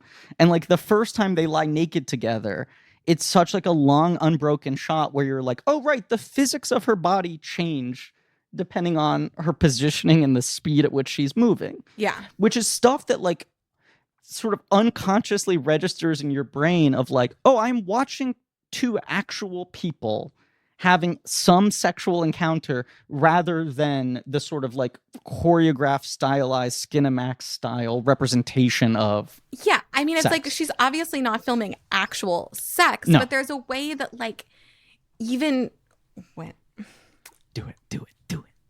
even when he's sort of like he's sort of about to put it in. Sure. She's not filming actual sex, but you see the awkward movement This is the. I mean, of look, Yes. like of how that works. But that's And her it's obsession. not She's like, it's yeah. people Dude. being naked is so awkward. People pooping and It's- peeing is so awkward. but I mean, not only that, she both celebrates it and finds it funny, which is why Jane Campion is good at it, and other people are maybe not, like, or whatever, or would not broach those topics. But yes, obviously, when you're a teenager and you have not had sex yet, and you watch a sex scene, you're like, yeah, but what? How, like there's sort of specific physics that you don't quite understand. They're just not. and they are captured. awkward and not cinematic. Yes. Like, or whatever. Correct. Like they are not traditionally cinematic. Things, you know. I mean, it's my favorite sex scene of all time Mm. remains Margaret. The Kieran Culkin Kieran scene. Culkin Oh, scene. God. That scene is Right. very, Where it's very just visceral. like that's like Oh, the first God, time yeah. I've seen a movie capture that. I know. Yeah. And it's specifically like lost of virginity teenagers, all that sort of Well, stuff. But it's like the right. weird That scene is negotiating of like, crazy. what do you want to do next? That makes me uncomfortable. Yeah. We put a pin in virgins. No, Is no, it no. not time to She come got in? it. She I got already it. brought it. I already brought it. Yeah. Brought it up. Yeah, It's whether or not Sam Neill's character Is he a Oh, virgin? right. We, Sorry. we Why can is he so baffled by the unpin plot? our We can virgin unpin sacrifice from the virgin. wall. I've never signed a nudity clause in my life, and whenever I've done nudity, I felt it was right. I mean, we've got was this, 5 senses. Holly Hunter? I thought this was David speaking. for Yeah, himself. yeah. At first, I was like, I have you never have signed a nudity signed I thought he was like, nudity I've never signed nudity clause in my life, but I would imagine the actors on this film. clause. Weirdly, They have dropped nudes. weirdly, Griffin gave me that contract when we started the show. I do it every episode. just demanded Blank it. Check I was like, does. all right. Yeah. I just love this quote from her though. Whenever I've done nudity, I felt it was right. I mean, we've got 5 senses and sex employs all of them. Mm. So if you're expressing something about what it means to be alive in the world, how can you subtract sex from that? That's just Holly Hunter talking off the cuff. That's Hunter talking? Yeah. Fuck. That's what I'm saying. Because she's been naked in plenty of, like, she clearly is just sort of like, what? Yeah, Incredibles 2. That's why Anthony All right, Lane went Anthony off, Lane, right? Yeah. All right. Wait, what was I going to say? That's on him. Don't uck me. Uck him. Oh, okay. I want to say something. This has nothing to do with sex. But I do. This is in the dossier, and it is fascinating. This film was entirely financed by a French company called CB2000. Oh, right. It's a weird company name when it shows up. Like And it has an odd title where it's like, I don't know. I'm sorry. No, but I mean, like, it's just like she gets the money. $9 million is the budget of this movie. Yeah. Like, it's not nothing for No. 1993. And like, I guess partly just that she's such a Cannes darling, and partly whatever like she gets the money. But this, But she hasn't had a commercial break. It's like, what? Can, darling? J-Dog, huh? Con. Con, but it was like a rival to Studio Canal, which is obviously like they the won. French dominance. But in the 90s, it only exists for 8 years. Yeah. They funded The Piano, Underground, Taste of Cherry, and Secrets and Lies. Wow. So 4 Palme d'Or winners. Yeah. Twin Peaks Fire Walk with Me, Lost Highway, and The Straight Story they worked on. 2 Almodovar movies. They did The Glass Shield, the Charles Burnett Sure. movie. 2 Best Picture nominees. They did Kansas City, the Altman movie. Like, That's this a was like, fucking great it's one of movie, those yeah. weird little booms that no one would remember unless you dug into Yeah. it, where it's like, where was the money coming? Because that's Yeah. the thing with The Piano. Like, it was released in America by Miramax, I'm pretty sure. Yes. But like, like, who the fuck was putting up the money for this? Like, it's just Yeah. sort of like, for everything we've been talking about, weird, Yeah. like non-pitch, explicit nudity, Keitel dick, like, this is just like, like this weird little boomlet in the 90s. Correct of, like, me if art I'm wrong, films. but this is really the first time that like Campion sort of makes a mark on like a mainstream Absolutely. level. Oh, like 100%. obviously, First couple it's movies. not She is a like cult it's not filmmaker. like She's She's a local It's not hero like- and a film festival Right. phenomenon. A film But, festival, like, Her movies are art no not one permeating the would bubble. have No. known who she know, was no. in the greater I'll say, we Hollywood had sphere. Dana Stevens on for Angel at My Yeah. Table, and she said, like, I absolutely saw that and Piano in But theaters. Dana, because, I think, was an exceptionally hip, yeah, attuned that's what I'm person saying. to Like, film that's culture who's at going. that Like, time. people who in Yeah. big cities are going to the art house theater to Right. see the new film. But like, yeah, absolutely. She would have been like fucking Drive My Car guy. This But, is out you of know, nowhere. right. The Piano, and it is just, for the fans, her guarantor Yeah. for a blank check career in Hollywood that is very challenging. Here's She another- makes very challenging Hollywood movies for a Here's while. another thing about that movie being an odd pitch at this budget, right? Holly Hunter's career at this point, we're talking about how out of like line this is with what she had established at that point in her career. The other thing is post-broadcast news, which is obviously a hit. Spielberg's like, she's the lead of my next film. Yeah. I think everyone thought she was going to be this like blockbuster sort of like adult romantic comedy drama actress, and her run of movies in between broadcast news and this are not big hits. Right. So it's not like she was like a fallen star. No. But she also isn't coming into She's this not as an like A-list. Holly Hunter's money in the bank. Anything she No. wants to make. Keitel is probably, more of a Yeah. name. Right. And Sam Neill has not had No, his he's not a breakout. name. No, right. I mean, he was Damien. Sure. But like Sigourney, you could imagine 100%. getting this That's a- movie Yeah. made. If she wanted to do this, $9 million are set, you're good, you're off. Definitely. No problem. It's this movie coming together is odd. It connecting this hard is odd. The fact that it broke out of sort of like Well, and that's the art thing. house Like, can you circles. imagine? I think we were talking about this, David. Like, can you imagine people in 93. And like, obviously we could probably talk to some right now if we called them up, but like going to think that they're seeing this sort of staid period piece. And then there's fucking butt play. Well, this is the thing. And we do like Merchant Ivory movies. Language. Well, anyway, but yeah, no, but right. Because like this is a boom time for the Merchant Ivory type movie, the Howard's Ends, The Remains of the Days. And that's absolutely a moneymaker. Yes. But those movies are not, tit heavy. Or dick heavy. They're not dick heavy. Yeah. Maurice, you see dicks in Maurice, see dicks in Maurice. I was going to say, shout out to Maurice. Yeah. It's not like What's Merchant his Ivory name? or Oh my Prudes. God. Who was in Sherlock later, and he's so Rupert cute. Wyatt. Isn't that his name? No, wait. No, that's not Rupert Sorry, Wyatt. Rupert Graves. Sorry. Yes. Yeah, I'm pretty sure there's a lot of Ruperts. Rupert Wyatt's the director. Yeah, I know. There's a lot of Ruperts. Does Like, he show dick, Rupert Wyatt? Yeah. Oh, I'm pretty sure he'll send you a photo I'm pretty sure you bucket see link. Rupert Graves' dick in Maurice. Yeah, I think you do. Morris. But not Hugh. Not knew. Hugh. He knew. He knew he was destined for fame. What, Ben? Well, we're at 2.5. No, but we're over 2 hours. Yeah, no, I know. We're so go ahead. And that was it. I just want to say, the poster for this film, right? The classic poster that we know, I feel like, is sort of the stark image of the piano on the beach. Which feels like a poster, if you're making your like fucking Rochelle parody of art house movie and a comedy, it would be like this poster, right? But then there is also this poster.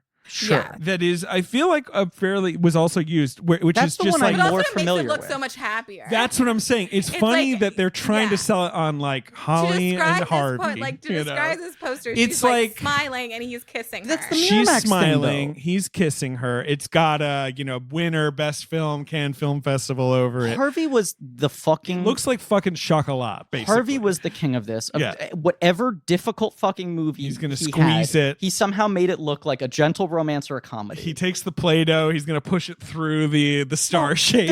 There's like the famous My Left Foot poster where it's Daniel Day-Lewis's like headshot, and he's got long hair, looking like a fucking snack, smiling. yeah. Like clean shaven. Look how different Yes. is this Yeah. poster? But Honestly, this is the I'm thing, showing the like, chocolat poster. Harvey would. I mean, this poster is heavier on chocolate, obviously. Sure. Harvey would have said chocolat. He must have been so relieved where he's like, finally, the poster's there. I can just. It actually is representing the way I try to make these movies seem to be. Right. Psst. What's up, David, What's up? You're whispering. David. What's the matter? I have a secret to tell you. Okay. It's a deep secret. Okay. I want to look my best this winter. That's no secret. What? Are you telling me that I'm not alone in this feeling? No. And you know who? This might be a secret. It's no secret that we all want to look our best this winter. Wow, I'm just reeling from this news. What, David? Mack Weldon is the expert when it comes to essential clothing that's perfect for the cold. Warm shirts, sweats. What a fool I am.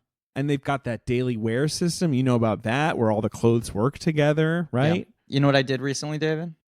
Bought myself a little Christmas present. Uh-huh. Big old box of Ho, underwear. ho, ho. Oh, from MW? Yeah, they had a deal that's like a year of underwear or something like that. Right. And I just went, I'm tired of having like 5 Mack Weldon pairs in the rotation.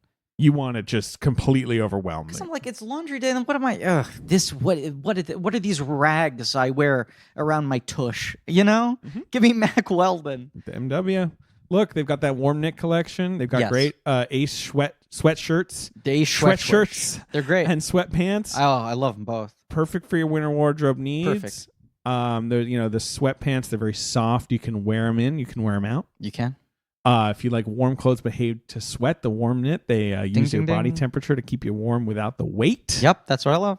And then, the underwear, like you were saying, pretty good. It's They've got- pretty good. How about pretty great, David? Actually, yeah, it's really great. I've got a lot of it. okay, but say pretty great. Pretty great. It is pretty great. All right, Griffin. I well, feel so silly for ever thinking this was a shameful secret I had to keep to myself. you have You're to right. stop hiding your light under a bushel. Look, check out Mack Weldon for yourself and save 20% off your first order. Visit MackWeldon.com/check and enter promo code check. Again, that's MackWeldon.com/check and enter promo code check for 20% off. Find your perfect look this winter, Griffin. It's no secret. It's no secret. I'm going to shout it from the rooftops. Get a big box of underwear. Should we wrap up the plot? Because I Yes. think we kind of are I more or guess, less. Did we talk about the plot? Well, I don't know. I mean, I think we Yeah. talked about the sex Keys. scenes. The keys, yeah. We talked about butt play, so Yeah. maybe around there. This movie is 2 hours long. It goes by really fast. I don't know if you So guys felt that fast. way. I also feel like if this movie was made today, when I queued it up, I was like, is this movie like 2:45? And I'm No, forgetting. it's 2 And hours. you're like, It's like in clinging and out. to. Yeah. Not only is it 2 hours though, like I seriously, there was some moment where I checked the running time and I was like, wait, I'm almost done. Like Yeah. this has just been moving, No, which yeah. is weird because there isn't a lot of plot No. really. Yeah. Like it's and there aren't a lot of locations. There's not a lot of movement. Right. You know what I mean? Like so, it is funny that it's so gripping and fast in a way. Yeah. Sorry. Go ahead, Esther. What were you gonna say? I wasn't going to say anything. Fine. Well, you know what? I guess I'll go fuck myself. No, I don't. David. No. I'm trying to think of like plot stuff we haven't. We haven't we covered. sort of haven't covered like Flora. we haven't covered really like the climax, sort of the like basically what happens is like they start this affair. Sam Neill It's initially just a like- coercive affair that immediately kind of becomes a romance. a between romance. them, an Sam illicit Neill romance. sees this, like Yes. is hiding under sees it, tries to sort of put a like there are Paquin coup- sees it too. What? Paquin sees Paquin it sees too. it too. Everyone's watching. It's Everyone like sees There's it. not a lot hottest show going in on. town. What else are you gonna fucking it's do? the hottest. People are lining up outside the tickets booth trying to watch the. Fucking... Eventually tries to literally know. lock her in his house. Yes. Mhm. And there is this moment where she sort of considers like, which leads to the butt play. She sort of considers this man, and Could I have this and intimate she's- relationship with him? She doesn't let him touch her, but she touches him, and she moves her hand around in his hand, and he's not reciprocating it at all. He's so tense. He's so upset. And he's repressed, I think. And he's fucking so haunted by it. Yeah. And he's already attacked her at this point of where you're describing. He's already sort of attacked her. He has not yet chopped but he her has not finger yet off, chopped right. her finger off. Right, What right, happens right. is like he Well, she sexually like attacked yes, her. he attacks her in the sort of woods, like grabs her. does have, dare I say it, the kind of incel energy where it's like, why don't you like me? Right. well, he sort of and I think What am I that doing attack wrong in the here? woods Right. is sort Right. of like, well, you're into Baines, who's this Right. like sort of macho man. Like, why aren't you into sort of my like display of machismo? There's this sort of like, I'm doing everything right. Yeah. Why do you like him and not me? And then she takes one of the keys off. She writes a note to Baines. She tells Flora to go give the key to Baines, even though So romantic. Yeah. Oh, Even though Baines right? can't read. Come on, is that one of the It's more so romantic. romantic So like you gestures do in think a about it movie? that Baines can't read, so like you just to infer that this is a What a beautiful fucking thing. You're right. Yeah. Yeah. Maybe he can read a little bit. I don't know. I don't know. She Yeah. wrote him a pretty simple note on the She thing. should've and done he like was a George, you pictogram. have my heart, Ada Yeah. McGrath. But she should have done Believe like his name. a pictogram of just like a penis and vagina and a heart in Yeah. between or something. Right. Flora wants to refuse to go because Flora is also sort of like adopted. Because I think with Flora, she finds this element of power in being able to tattle on her mom and this relationship to it. Right. And she's Sam been Neill. like chained to her mother in this Yeah. weird way. Like it's a very damaging relationship in a lot of ways, even though they're also kind of symbiotic and So fascinating she together. brings the keys straight to Sam Neill, Yes. who then chops a finger off. chops doesn't he? her finger off. I think initially Campion, it was going to be even, maybe he was going to like mutilate her more in some, like, I don't know. There was like, that was going to be a very intense Yeah. sequence. It's And they still settled on intense. It's a so finger. upsetting. Well, I mean, and also And the like, splatter of blood on Paquin. right. And There's but, like an Evil Dead 2 style shot of just like yeah, the poetic, all she wants is to play the piano, like Yeah. the loss of, right. Like, he knows how to do the damage in the way, like, yeah, it's tough.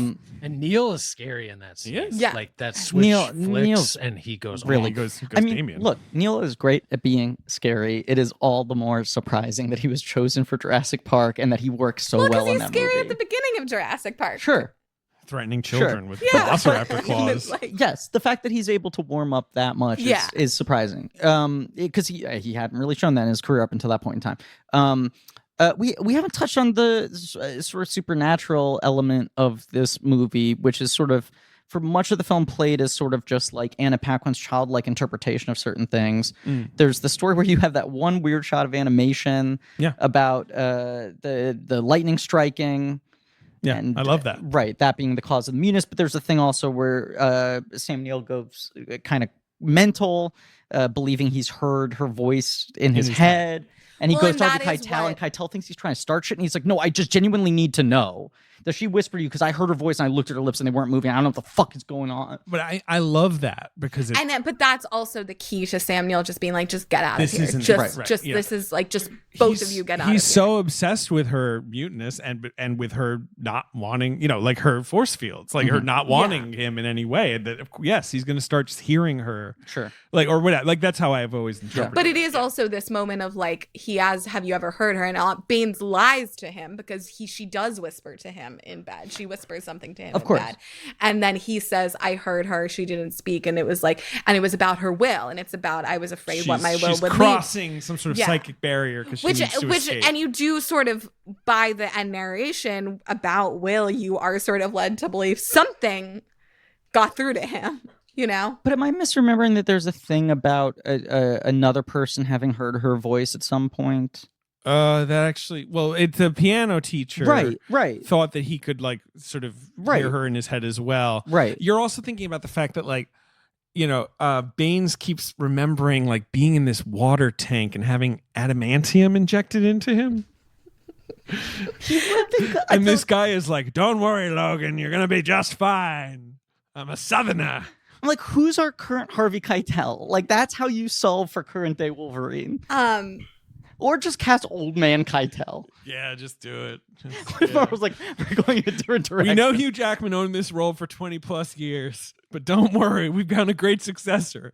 It's Harvey Keitel. 70-something Harvey Keitel. He had one contractual stipulation. He's 82 years Yeah, old. he's old. He's not young. He's old. Had to show dick. He's demanded that he show dick. One more thing about the piano too and the fantasy element is this you sort want to of stick on this, Jack? Okay. You don't want to talk about the sound? No, you mean the physical piano, the actual. No. I Oh, wasn't okay, talking sorry. about the physical. I was talking about the movie. The piano. The Pananer. The banana. Because Phil Burbank does call it the Pananer in The Power of the Dog. The banana. He is that some of that fantasy too. What you were talking about earlier is Flora has invents all these stories. Right, Flora right. also creates the sort of mystery around her mom. She invents stories about who her father was, about how her mom went mute.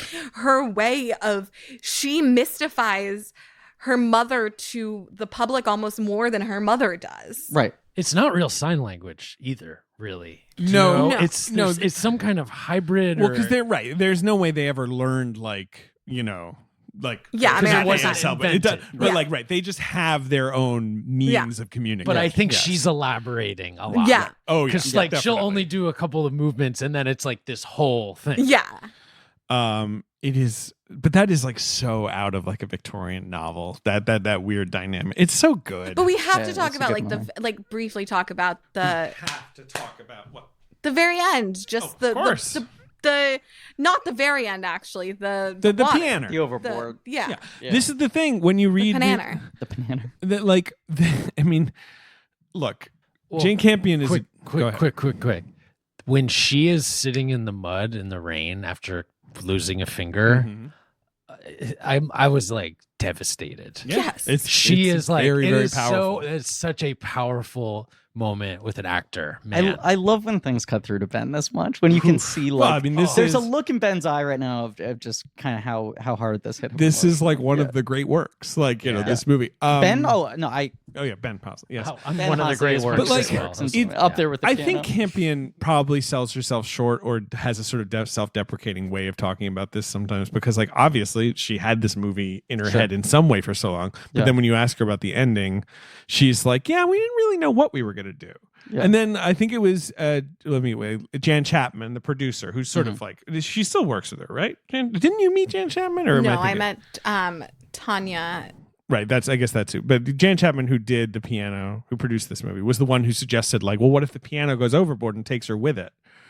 That was apparently something they got to fairly late.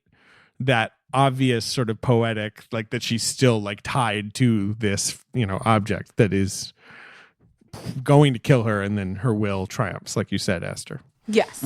But their original plan was to have her die, have her, at this low moment, very, very romance novel again, be claimed by the sea, I think it would have just felt punishing. Yeah, no, right? definitely. Yeah, It's not. the right it call. doesn't feel like they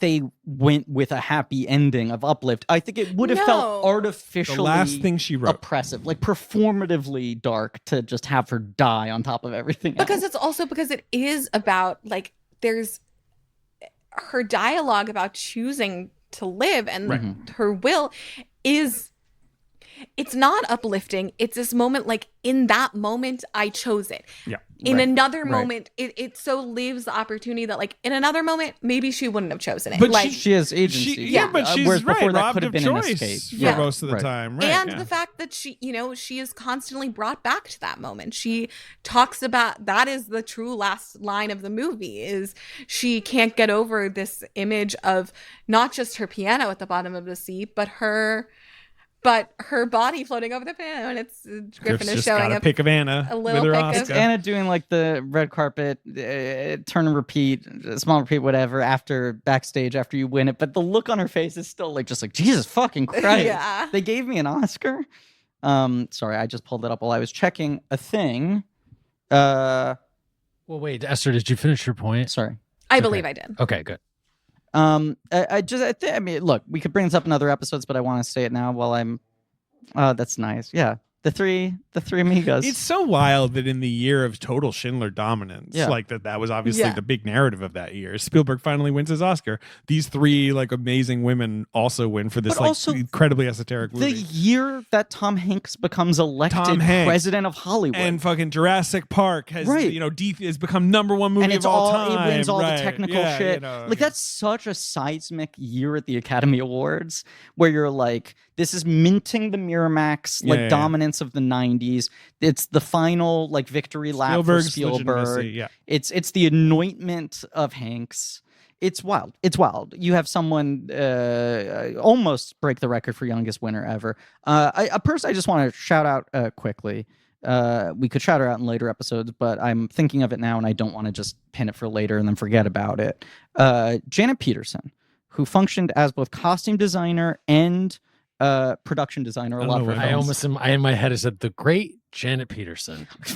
Janet Patterson. I'm sorry. Patterson. Patterson. When you- Patterson. I said it wrong. But she was a production designer on Two Friends, Portrait of a Lady, Holy Smoke, Bright Star, Yep. and costume designer on Two Friends, Piano, Portrait of a Lady, Yep. Holy Smoke, Bright Star. Yep. She also did costumes on Far From the Madding Crowd, the Sure. PJ Hogan Peter Pan, Oscar and Lucinda, and a couple other TV movies.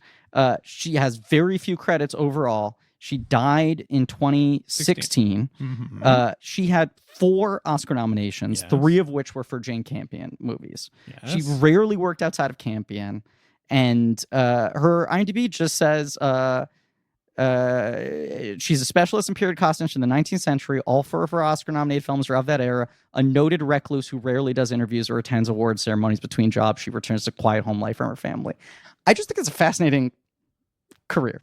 She's absolutely. Can we, just if we're talking about crew though, can we also talk about how this was shot by the guy who fucking shot Black Hat? Yeah. Stuart Dryburgh, Who has a very varied filmography. absolutely rules. But like wildly different looking films. Who fucking shot like Eon Flux but also like Bridget Jones's Diary. And then of course we have to mention freaking Michael Nyman who He like, made the music. He made the piano music. Can I I- remember when we talked to Dana, she was like, I never liked the piano as much because I found the score so dominating. Which, obviously the score is like the funniest thing about it is he was like best known as like the Peter Greenway guy.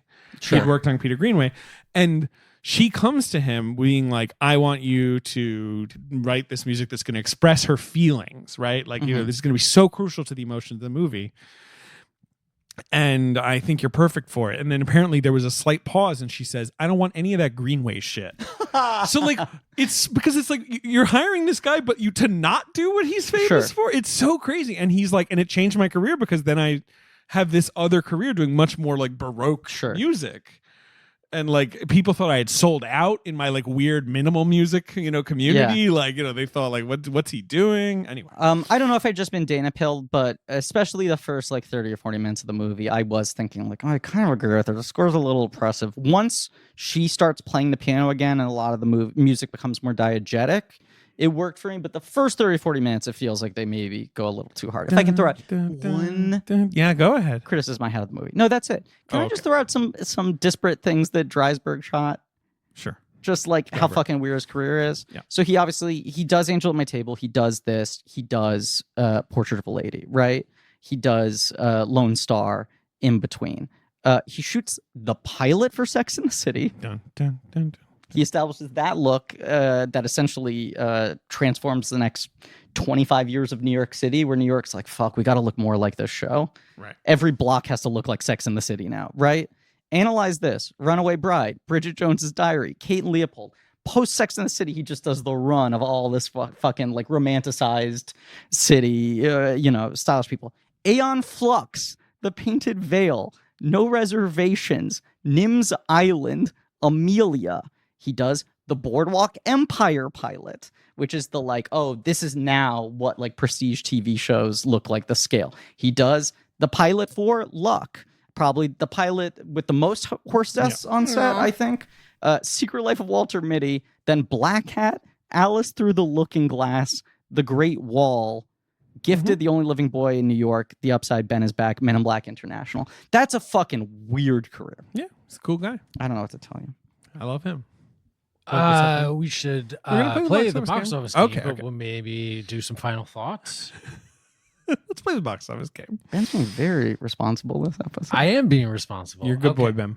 Hey, thanks. I love getting a good boy shout. You are a good boy. You're the best boy. One little last moment I'd love to spotlight is the play, Yeah. The Shadow Figures. Yes. It's so good. Yeah. Like where I was like, I would be entertained by this. Right. Now. They should put this up at St. Anne's Warehouse When they're tomorrow. rehearsing Seriously. the like axe thing, I kept being like, is he about to like chop her hands I off thought or that too. something? Like, Yeah. I kept being, which I guess is Also, part the of heads drama. through the sheet with the blood. It's Brutal. inventive. Like Yeah. it was so well done. Keep it entertaining. And a really fucking funny moment is then when the Maori think it's real. Yeah, sure. And they intervene and they shut down the production. Right. Very funny. It's like, why would you fake this? Right. You lunatics? Right. Yeah. Box office game. The box office game for this movie came out November 19th, 1993. Okay. It had obviously debuted at Cannes, where it won the Palme d'Or in a tie with Farewell My Concubine. Right. She becomes the first She's the first woman. woman to win the Palme d'Or. The second woman to win the Palme d'Or? Fucking Titan. You're Julie forgetting. Ducournau. You're forgetting Who am I forgetting? that Lea Seydoux and Adele, Oh, they were like technically part of the win. all three of them won. That was like the whole thing where Spielberg was like, so there are 4 women who have won the Palme d'Or, and it's 2 actresses, Right. Ducournau and Campion. Okay, Steve. Anyway, I mean, in retrospect, he actually. Steve, you're crazy for this. In one. retrospect, he was kind of on the money, given how Yes. those women talked about how that movie Yeah. was made. But at the weirdly, time- giving them the trophies as well helps not taint that win. very strange win, but very I'm appropriate. pretty sure that one is tainted. It is. I'm sorry. It helps taint it less. It makes it a little less tainted. It is. Right. But it is. I never loved that movie. No, I don't like that movie at all. But like, I do always like when a Palme d'Or winner is given by a jury president who could never make that movie, right? Like the Right, right, classic. thing. David, Right. Yeah. this is my take that I've thrown out to you. Like we've talked about Tim Burton giving it to Uncle Boonmee, where Right. it's like this is the kind of movie I could never make in Lucretia Hollywood. Martel giving it but to Joker. I think Right. that's a thing where jury presidents usually give it to a movie where they're like, I don't know how you could make this. The jury president in 1993 was Louis Malle. I can't really speak to whether or not Louis Malle could have made Farewell My. Well, he probably couldn't have made Farewell My Concubine. I don't think he could have made the piano either. No. But he's not as. Let's see who. Claudia Cardinale, beautiful. Judy Davis, Abbas Kiarostami, Emir Kusturica. Claudia Gary Cardinale, Oldman. beautiful. Your delivery on that was very Gary Oldman. This is a fun. I just Yeah. always like thinking about them. You know, Yeah. Oh, this was the this is jury. the jury This is the jury. Oh, of yeah. the 1993 Cannes Yeah. Film Festival. But also just the names of the people I drink with. My wrecking crew. Anyway, it opens on November 19th. Number 1, it's a sequel. It's one of the great comedies in American cinema. The sequel it's called Adam's Family That's correct. Values. It's a 10 out of 10 masterpiece. That movie slaps. There's nothing wrong with it. So there's nothing wrong. I with watched it nothing wrong on with it. Christmas with my parents. It's a perfect movie. Every single joke works. It's short. Yeah. Everyone has a complete character arc. It's a perfect piece of movie making. Perfect. Yeah. No notes. My take on it, I had my most recent rewatch during the Panini was it's the only live action movie I would say that captures the comedic spirit of a great Simpsons episode. Very good. Agree with that. It definitely Where it has that. the joke density and the absurdity, but there still is some emotional grounding to it, and it's just like fucking like relentless without being exhausting. It's a fucking incredible movie. It's opening to $14 million, which I believe is disappointing. The film Absolutely. was a financial disappointment. Right. It makes less than half of what the first one did. Way less than half, I think. It made 46. It basically The first made one- what the piano made. Right, and the first one makes over 100. Yes. Yeah, it's wild how hard that movie flopped, considering it is so much better than the first one, and not like different than the first one, where people are not at like, all. "What Just the fuck fixes is all the this?" problems. Yeah, like right. number 2 at the box office. What was Piano's final domestic totals? I think it's 40. Made $40 million. It's wild that those two movies. Wow. Okay. Yeah. Piano made $40.1 million. Is an adventure film from the Walt Disney Corporation. Is it But- like an adventure 10,000 years in the making? No, it's a tale that's been filmed many times. I saw this in Musketeers? theaters. It's the Three Musketeers. Yeah. With Sheen, Sutherland, O'Donnell, and Platt. Yeah. Such a weird. And Tim Curry as the mean old Cardinal Richelieu. And Rebecca De Mornay. I remember I saw that in theaters when I was 7 years old, and I was like, this is probably the coolest movie I've ever seen. I have no memory of it. They had swords and shit. Sure. Have Are you they seen doing the like Three Musketeers? another weird Probably. Three Musketeers now? They're I feel always like they doing it. announced They shouldn't. They Anytime shouldn't? they do, it's just the collection of No? people are such a good reflection of that exact moment in film. It is funny, how many times they've done it. But they haven't done it since the Paul W.S. Anderson one. That was the last. Right, it's been about 10 years. So it is I don't time. like formal sword fighting like No? that.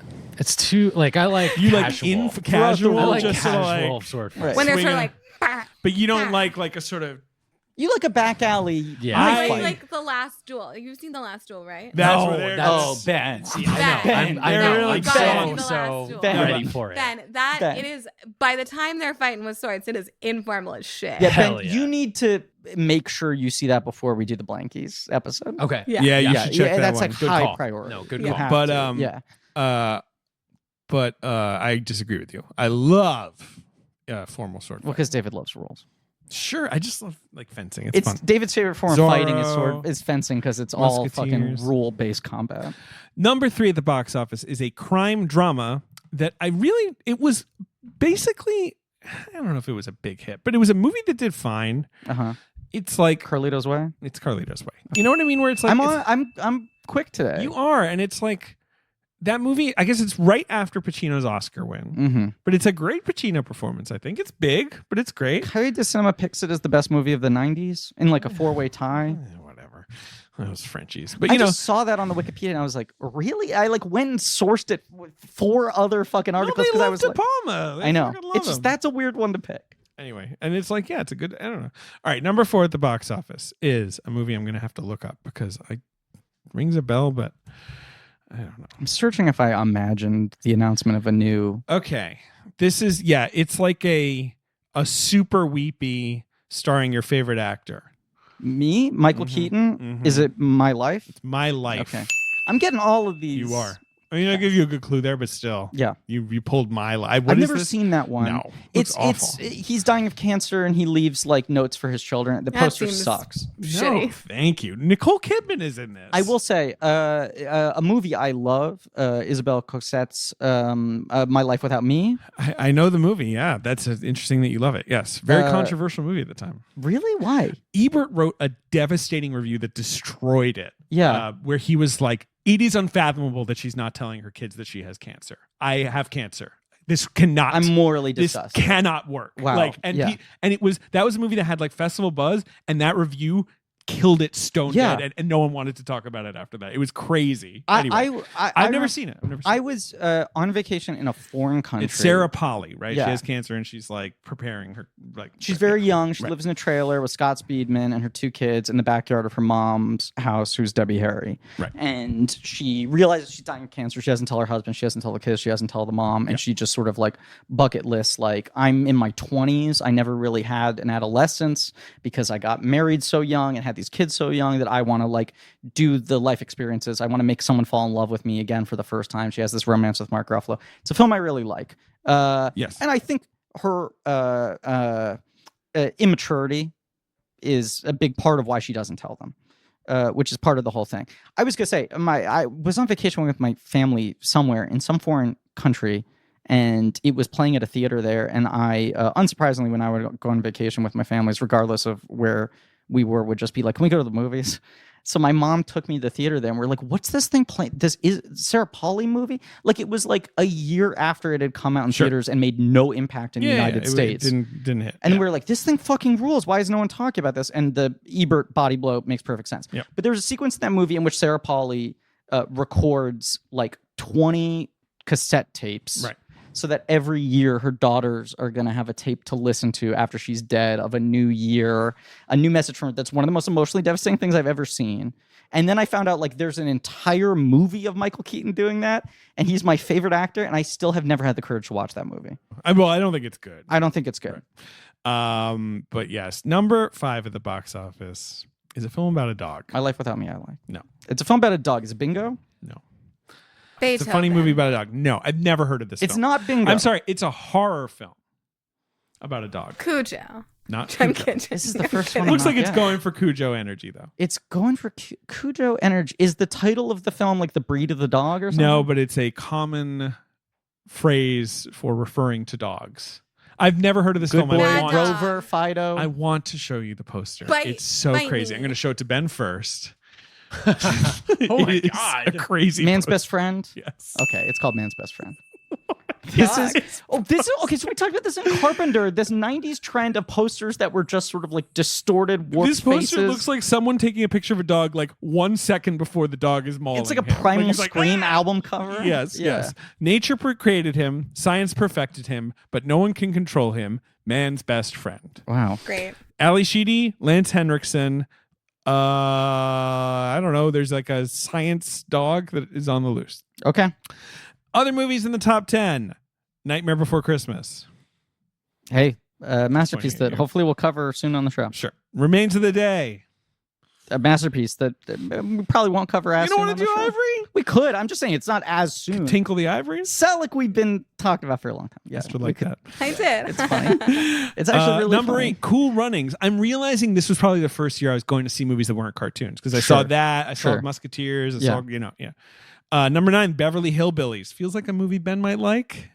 Yeah. Right? And you know who directed Beverly Hillbillies? Stanley Kubrick. No. No, you don't know this? No. Directed by Penelope Spheris, one of your right. favorite directors. Oh, That's right. sure. Yeah. Yeah. Made the, After being this fucking like heavy metal countercultural figure, she weirdly fell into a rabbit hole of directing like Little Rascals, Beverly Hillbillies, and she's like, Sure. you make a hit and then people just want you to do that thing again. I became the person who adapted old TV. Number 10 is The Piano. Number 11, Esther, is a movie you recently described to me as Witches Kathy Nimiji. Oh yeah. Well, Hocus Pocus. Yes. Yeah. Apparently, Esther could not remember the title of Hocus Pocus. I was on This Had Oscar Buzz, and we Okay. did the IMDb game, which Yeah. will have come out by this point. And Najimy? I was Sorry, given not- I not- was not given Najimy. Thora Birch. And I just like I could not locate the name of Hocus Pocus. I was like, it's got Kathy Najimy and Sarah Jessica Parker and Bette Midler and they're Witches? witches. And like for some reason, like a part of my brain just like couldn't figure out Hocus Especially Pocus. for a movie that in the last 2 years has been canonized as if it were The Right, Godfather that's Part exactly- 2. I know. I Right. was like, people are obsessed with it. Like, I Right. I obviously know the movie and I've seen the movie. My brain, I like lost the words for Hocus Pocus. Witches Kathy Najimy sounds like it's the French title of Hocus Pocus. Witches Kathy Najimy. Can I just say there is That was like Italian. I don't there know. is a 2-part French adaptation of Three Hocus Pocus. Musketeers Sure. being done by Pathé. Les Trois Musketeers. Part 1, April 5th, 2023. Three Musketeers, D'Artagnan. Sure. And then part 2, December 13th, 2023. They're doing the full Matrix 2-part, 6 months 2 in apart. 1. Yeah. The Three Musketeers, Milady. Oh, Milady. But the cast includes Vincent Cassel, Sure. Romain Duris, Sure. Eva Green, Louis Garrel, They're getting them all. Vicky Creeps, Creeps. Lena Kudry. Weirdly, she's playing D'Artagnan. She is. Creeps is playing Queen Anne of Austria. Louis Garrel is Vicky playing King Creeps. Louis. You know what the best thing about her is? What? She's from Luxembourg. Yeah. Who's from Luxembourg? No one. Her. Nobody but her. She's literally the first She's and the Grand last Duchess. person to be born. Yep. Yep. Anyway. Yeah, if that's true. She's in these Three Musketeers movies. They look very. Yeah. You know, once in a while, the French make one of those movies that they're like, let's spend like the Asterix movies. We're going to spend a ton, and everyone's in it. There's like a mega budget live action Jean Dujardin Lucky Luke movie that also doesn't exist. Cool. I think I'm hearing. Oh, it sounds like a piano is playing us off. It's time to go. Oh my god! Well, I guess we should wrap up. We're being dragged into the ocean by this piano. Esther, thank you so much for being on the show. Thank you again. for having me. The name of your book again is Beyond the Best Dressed. check it out. Check Available out in everything you 2 write. days. Available in 2 days. 2 days, goddammit. Check it in the description link, or in the description there'll be a link to Link in the buy description. at Below. bookstores. Yes. Thank you all for listening. Please remember to rate, review, and subscribe.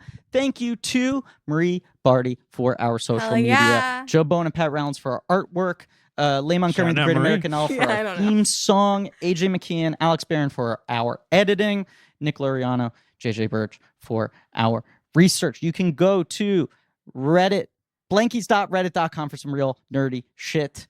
You can go to our Shopify page for some real nerdy merch, including Shipcoin now in stock. The Spreadmaster spatula will be there soon. Heavily discounted t-shirts from previous years that are way out of date. Patreon.com/blankcheck for blank check special features where we are allowing ourselves to feel good while busting. But also, Debatable. just the thing we want to keep on spotlighting, we're releasing old episodes from behind the paywall every 10 days. So every 10 days on Blank Check Patreon page, there'll be a new episode for those who are subscribers, and there will be an old episode that's just an open link now for anyone who's not a subscriber. Esther is leaving. All right, Griffin. All What? right. I'm wrapping up the episode. It takes like 10 minutes. Well, now. it's I'm sorry we unfortunately. hired so many people that we're creating jobs, that we have multiple revenue Griffin, streams. just finish it. Finish it. Last time I heard you liked money. Yeah, I do. I love it. No, you're doing great, but because Esther is now putting She's on her gone. jacket. I did the wrap up so that Esther could leave. That's the whole point. She doesn't have to hear any of this. This is stupid. Yeah, it is dumb. We have to give everyone credit. That's true. We're done. And finally. And always. Whatever. in. Well, next no, week for Portrait of a yeah, Lady. right. We got to say what's next. And as always, get in my belly. Oh.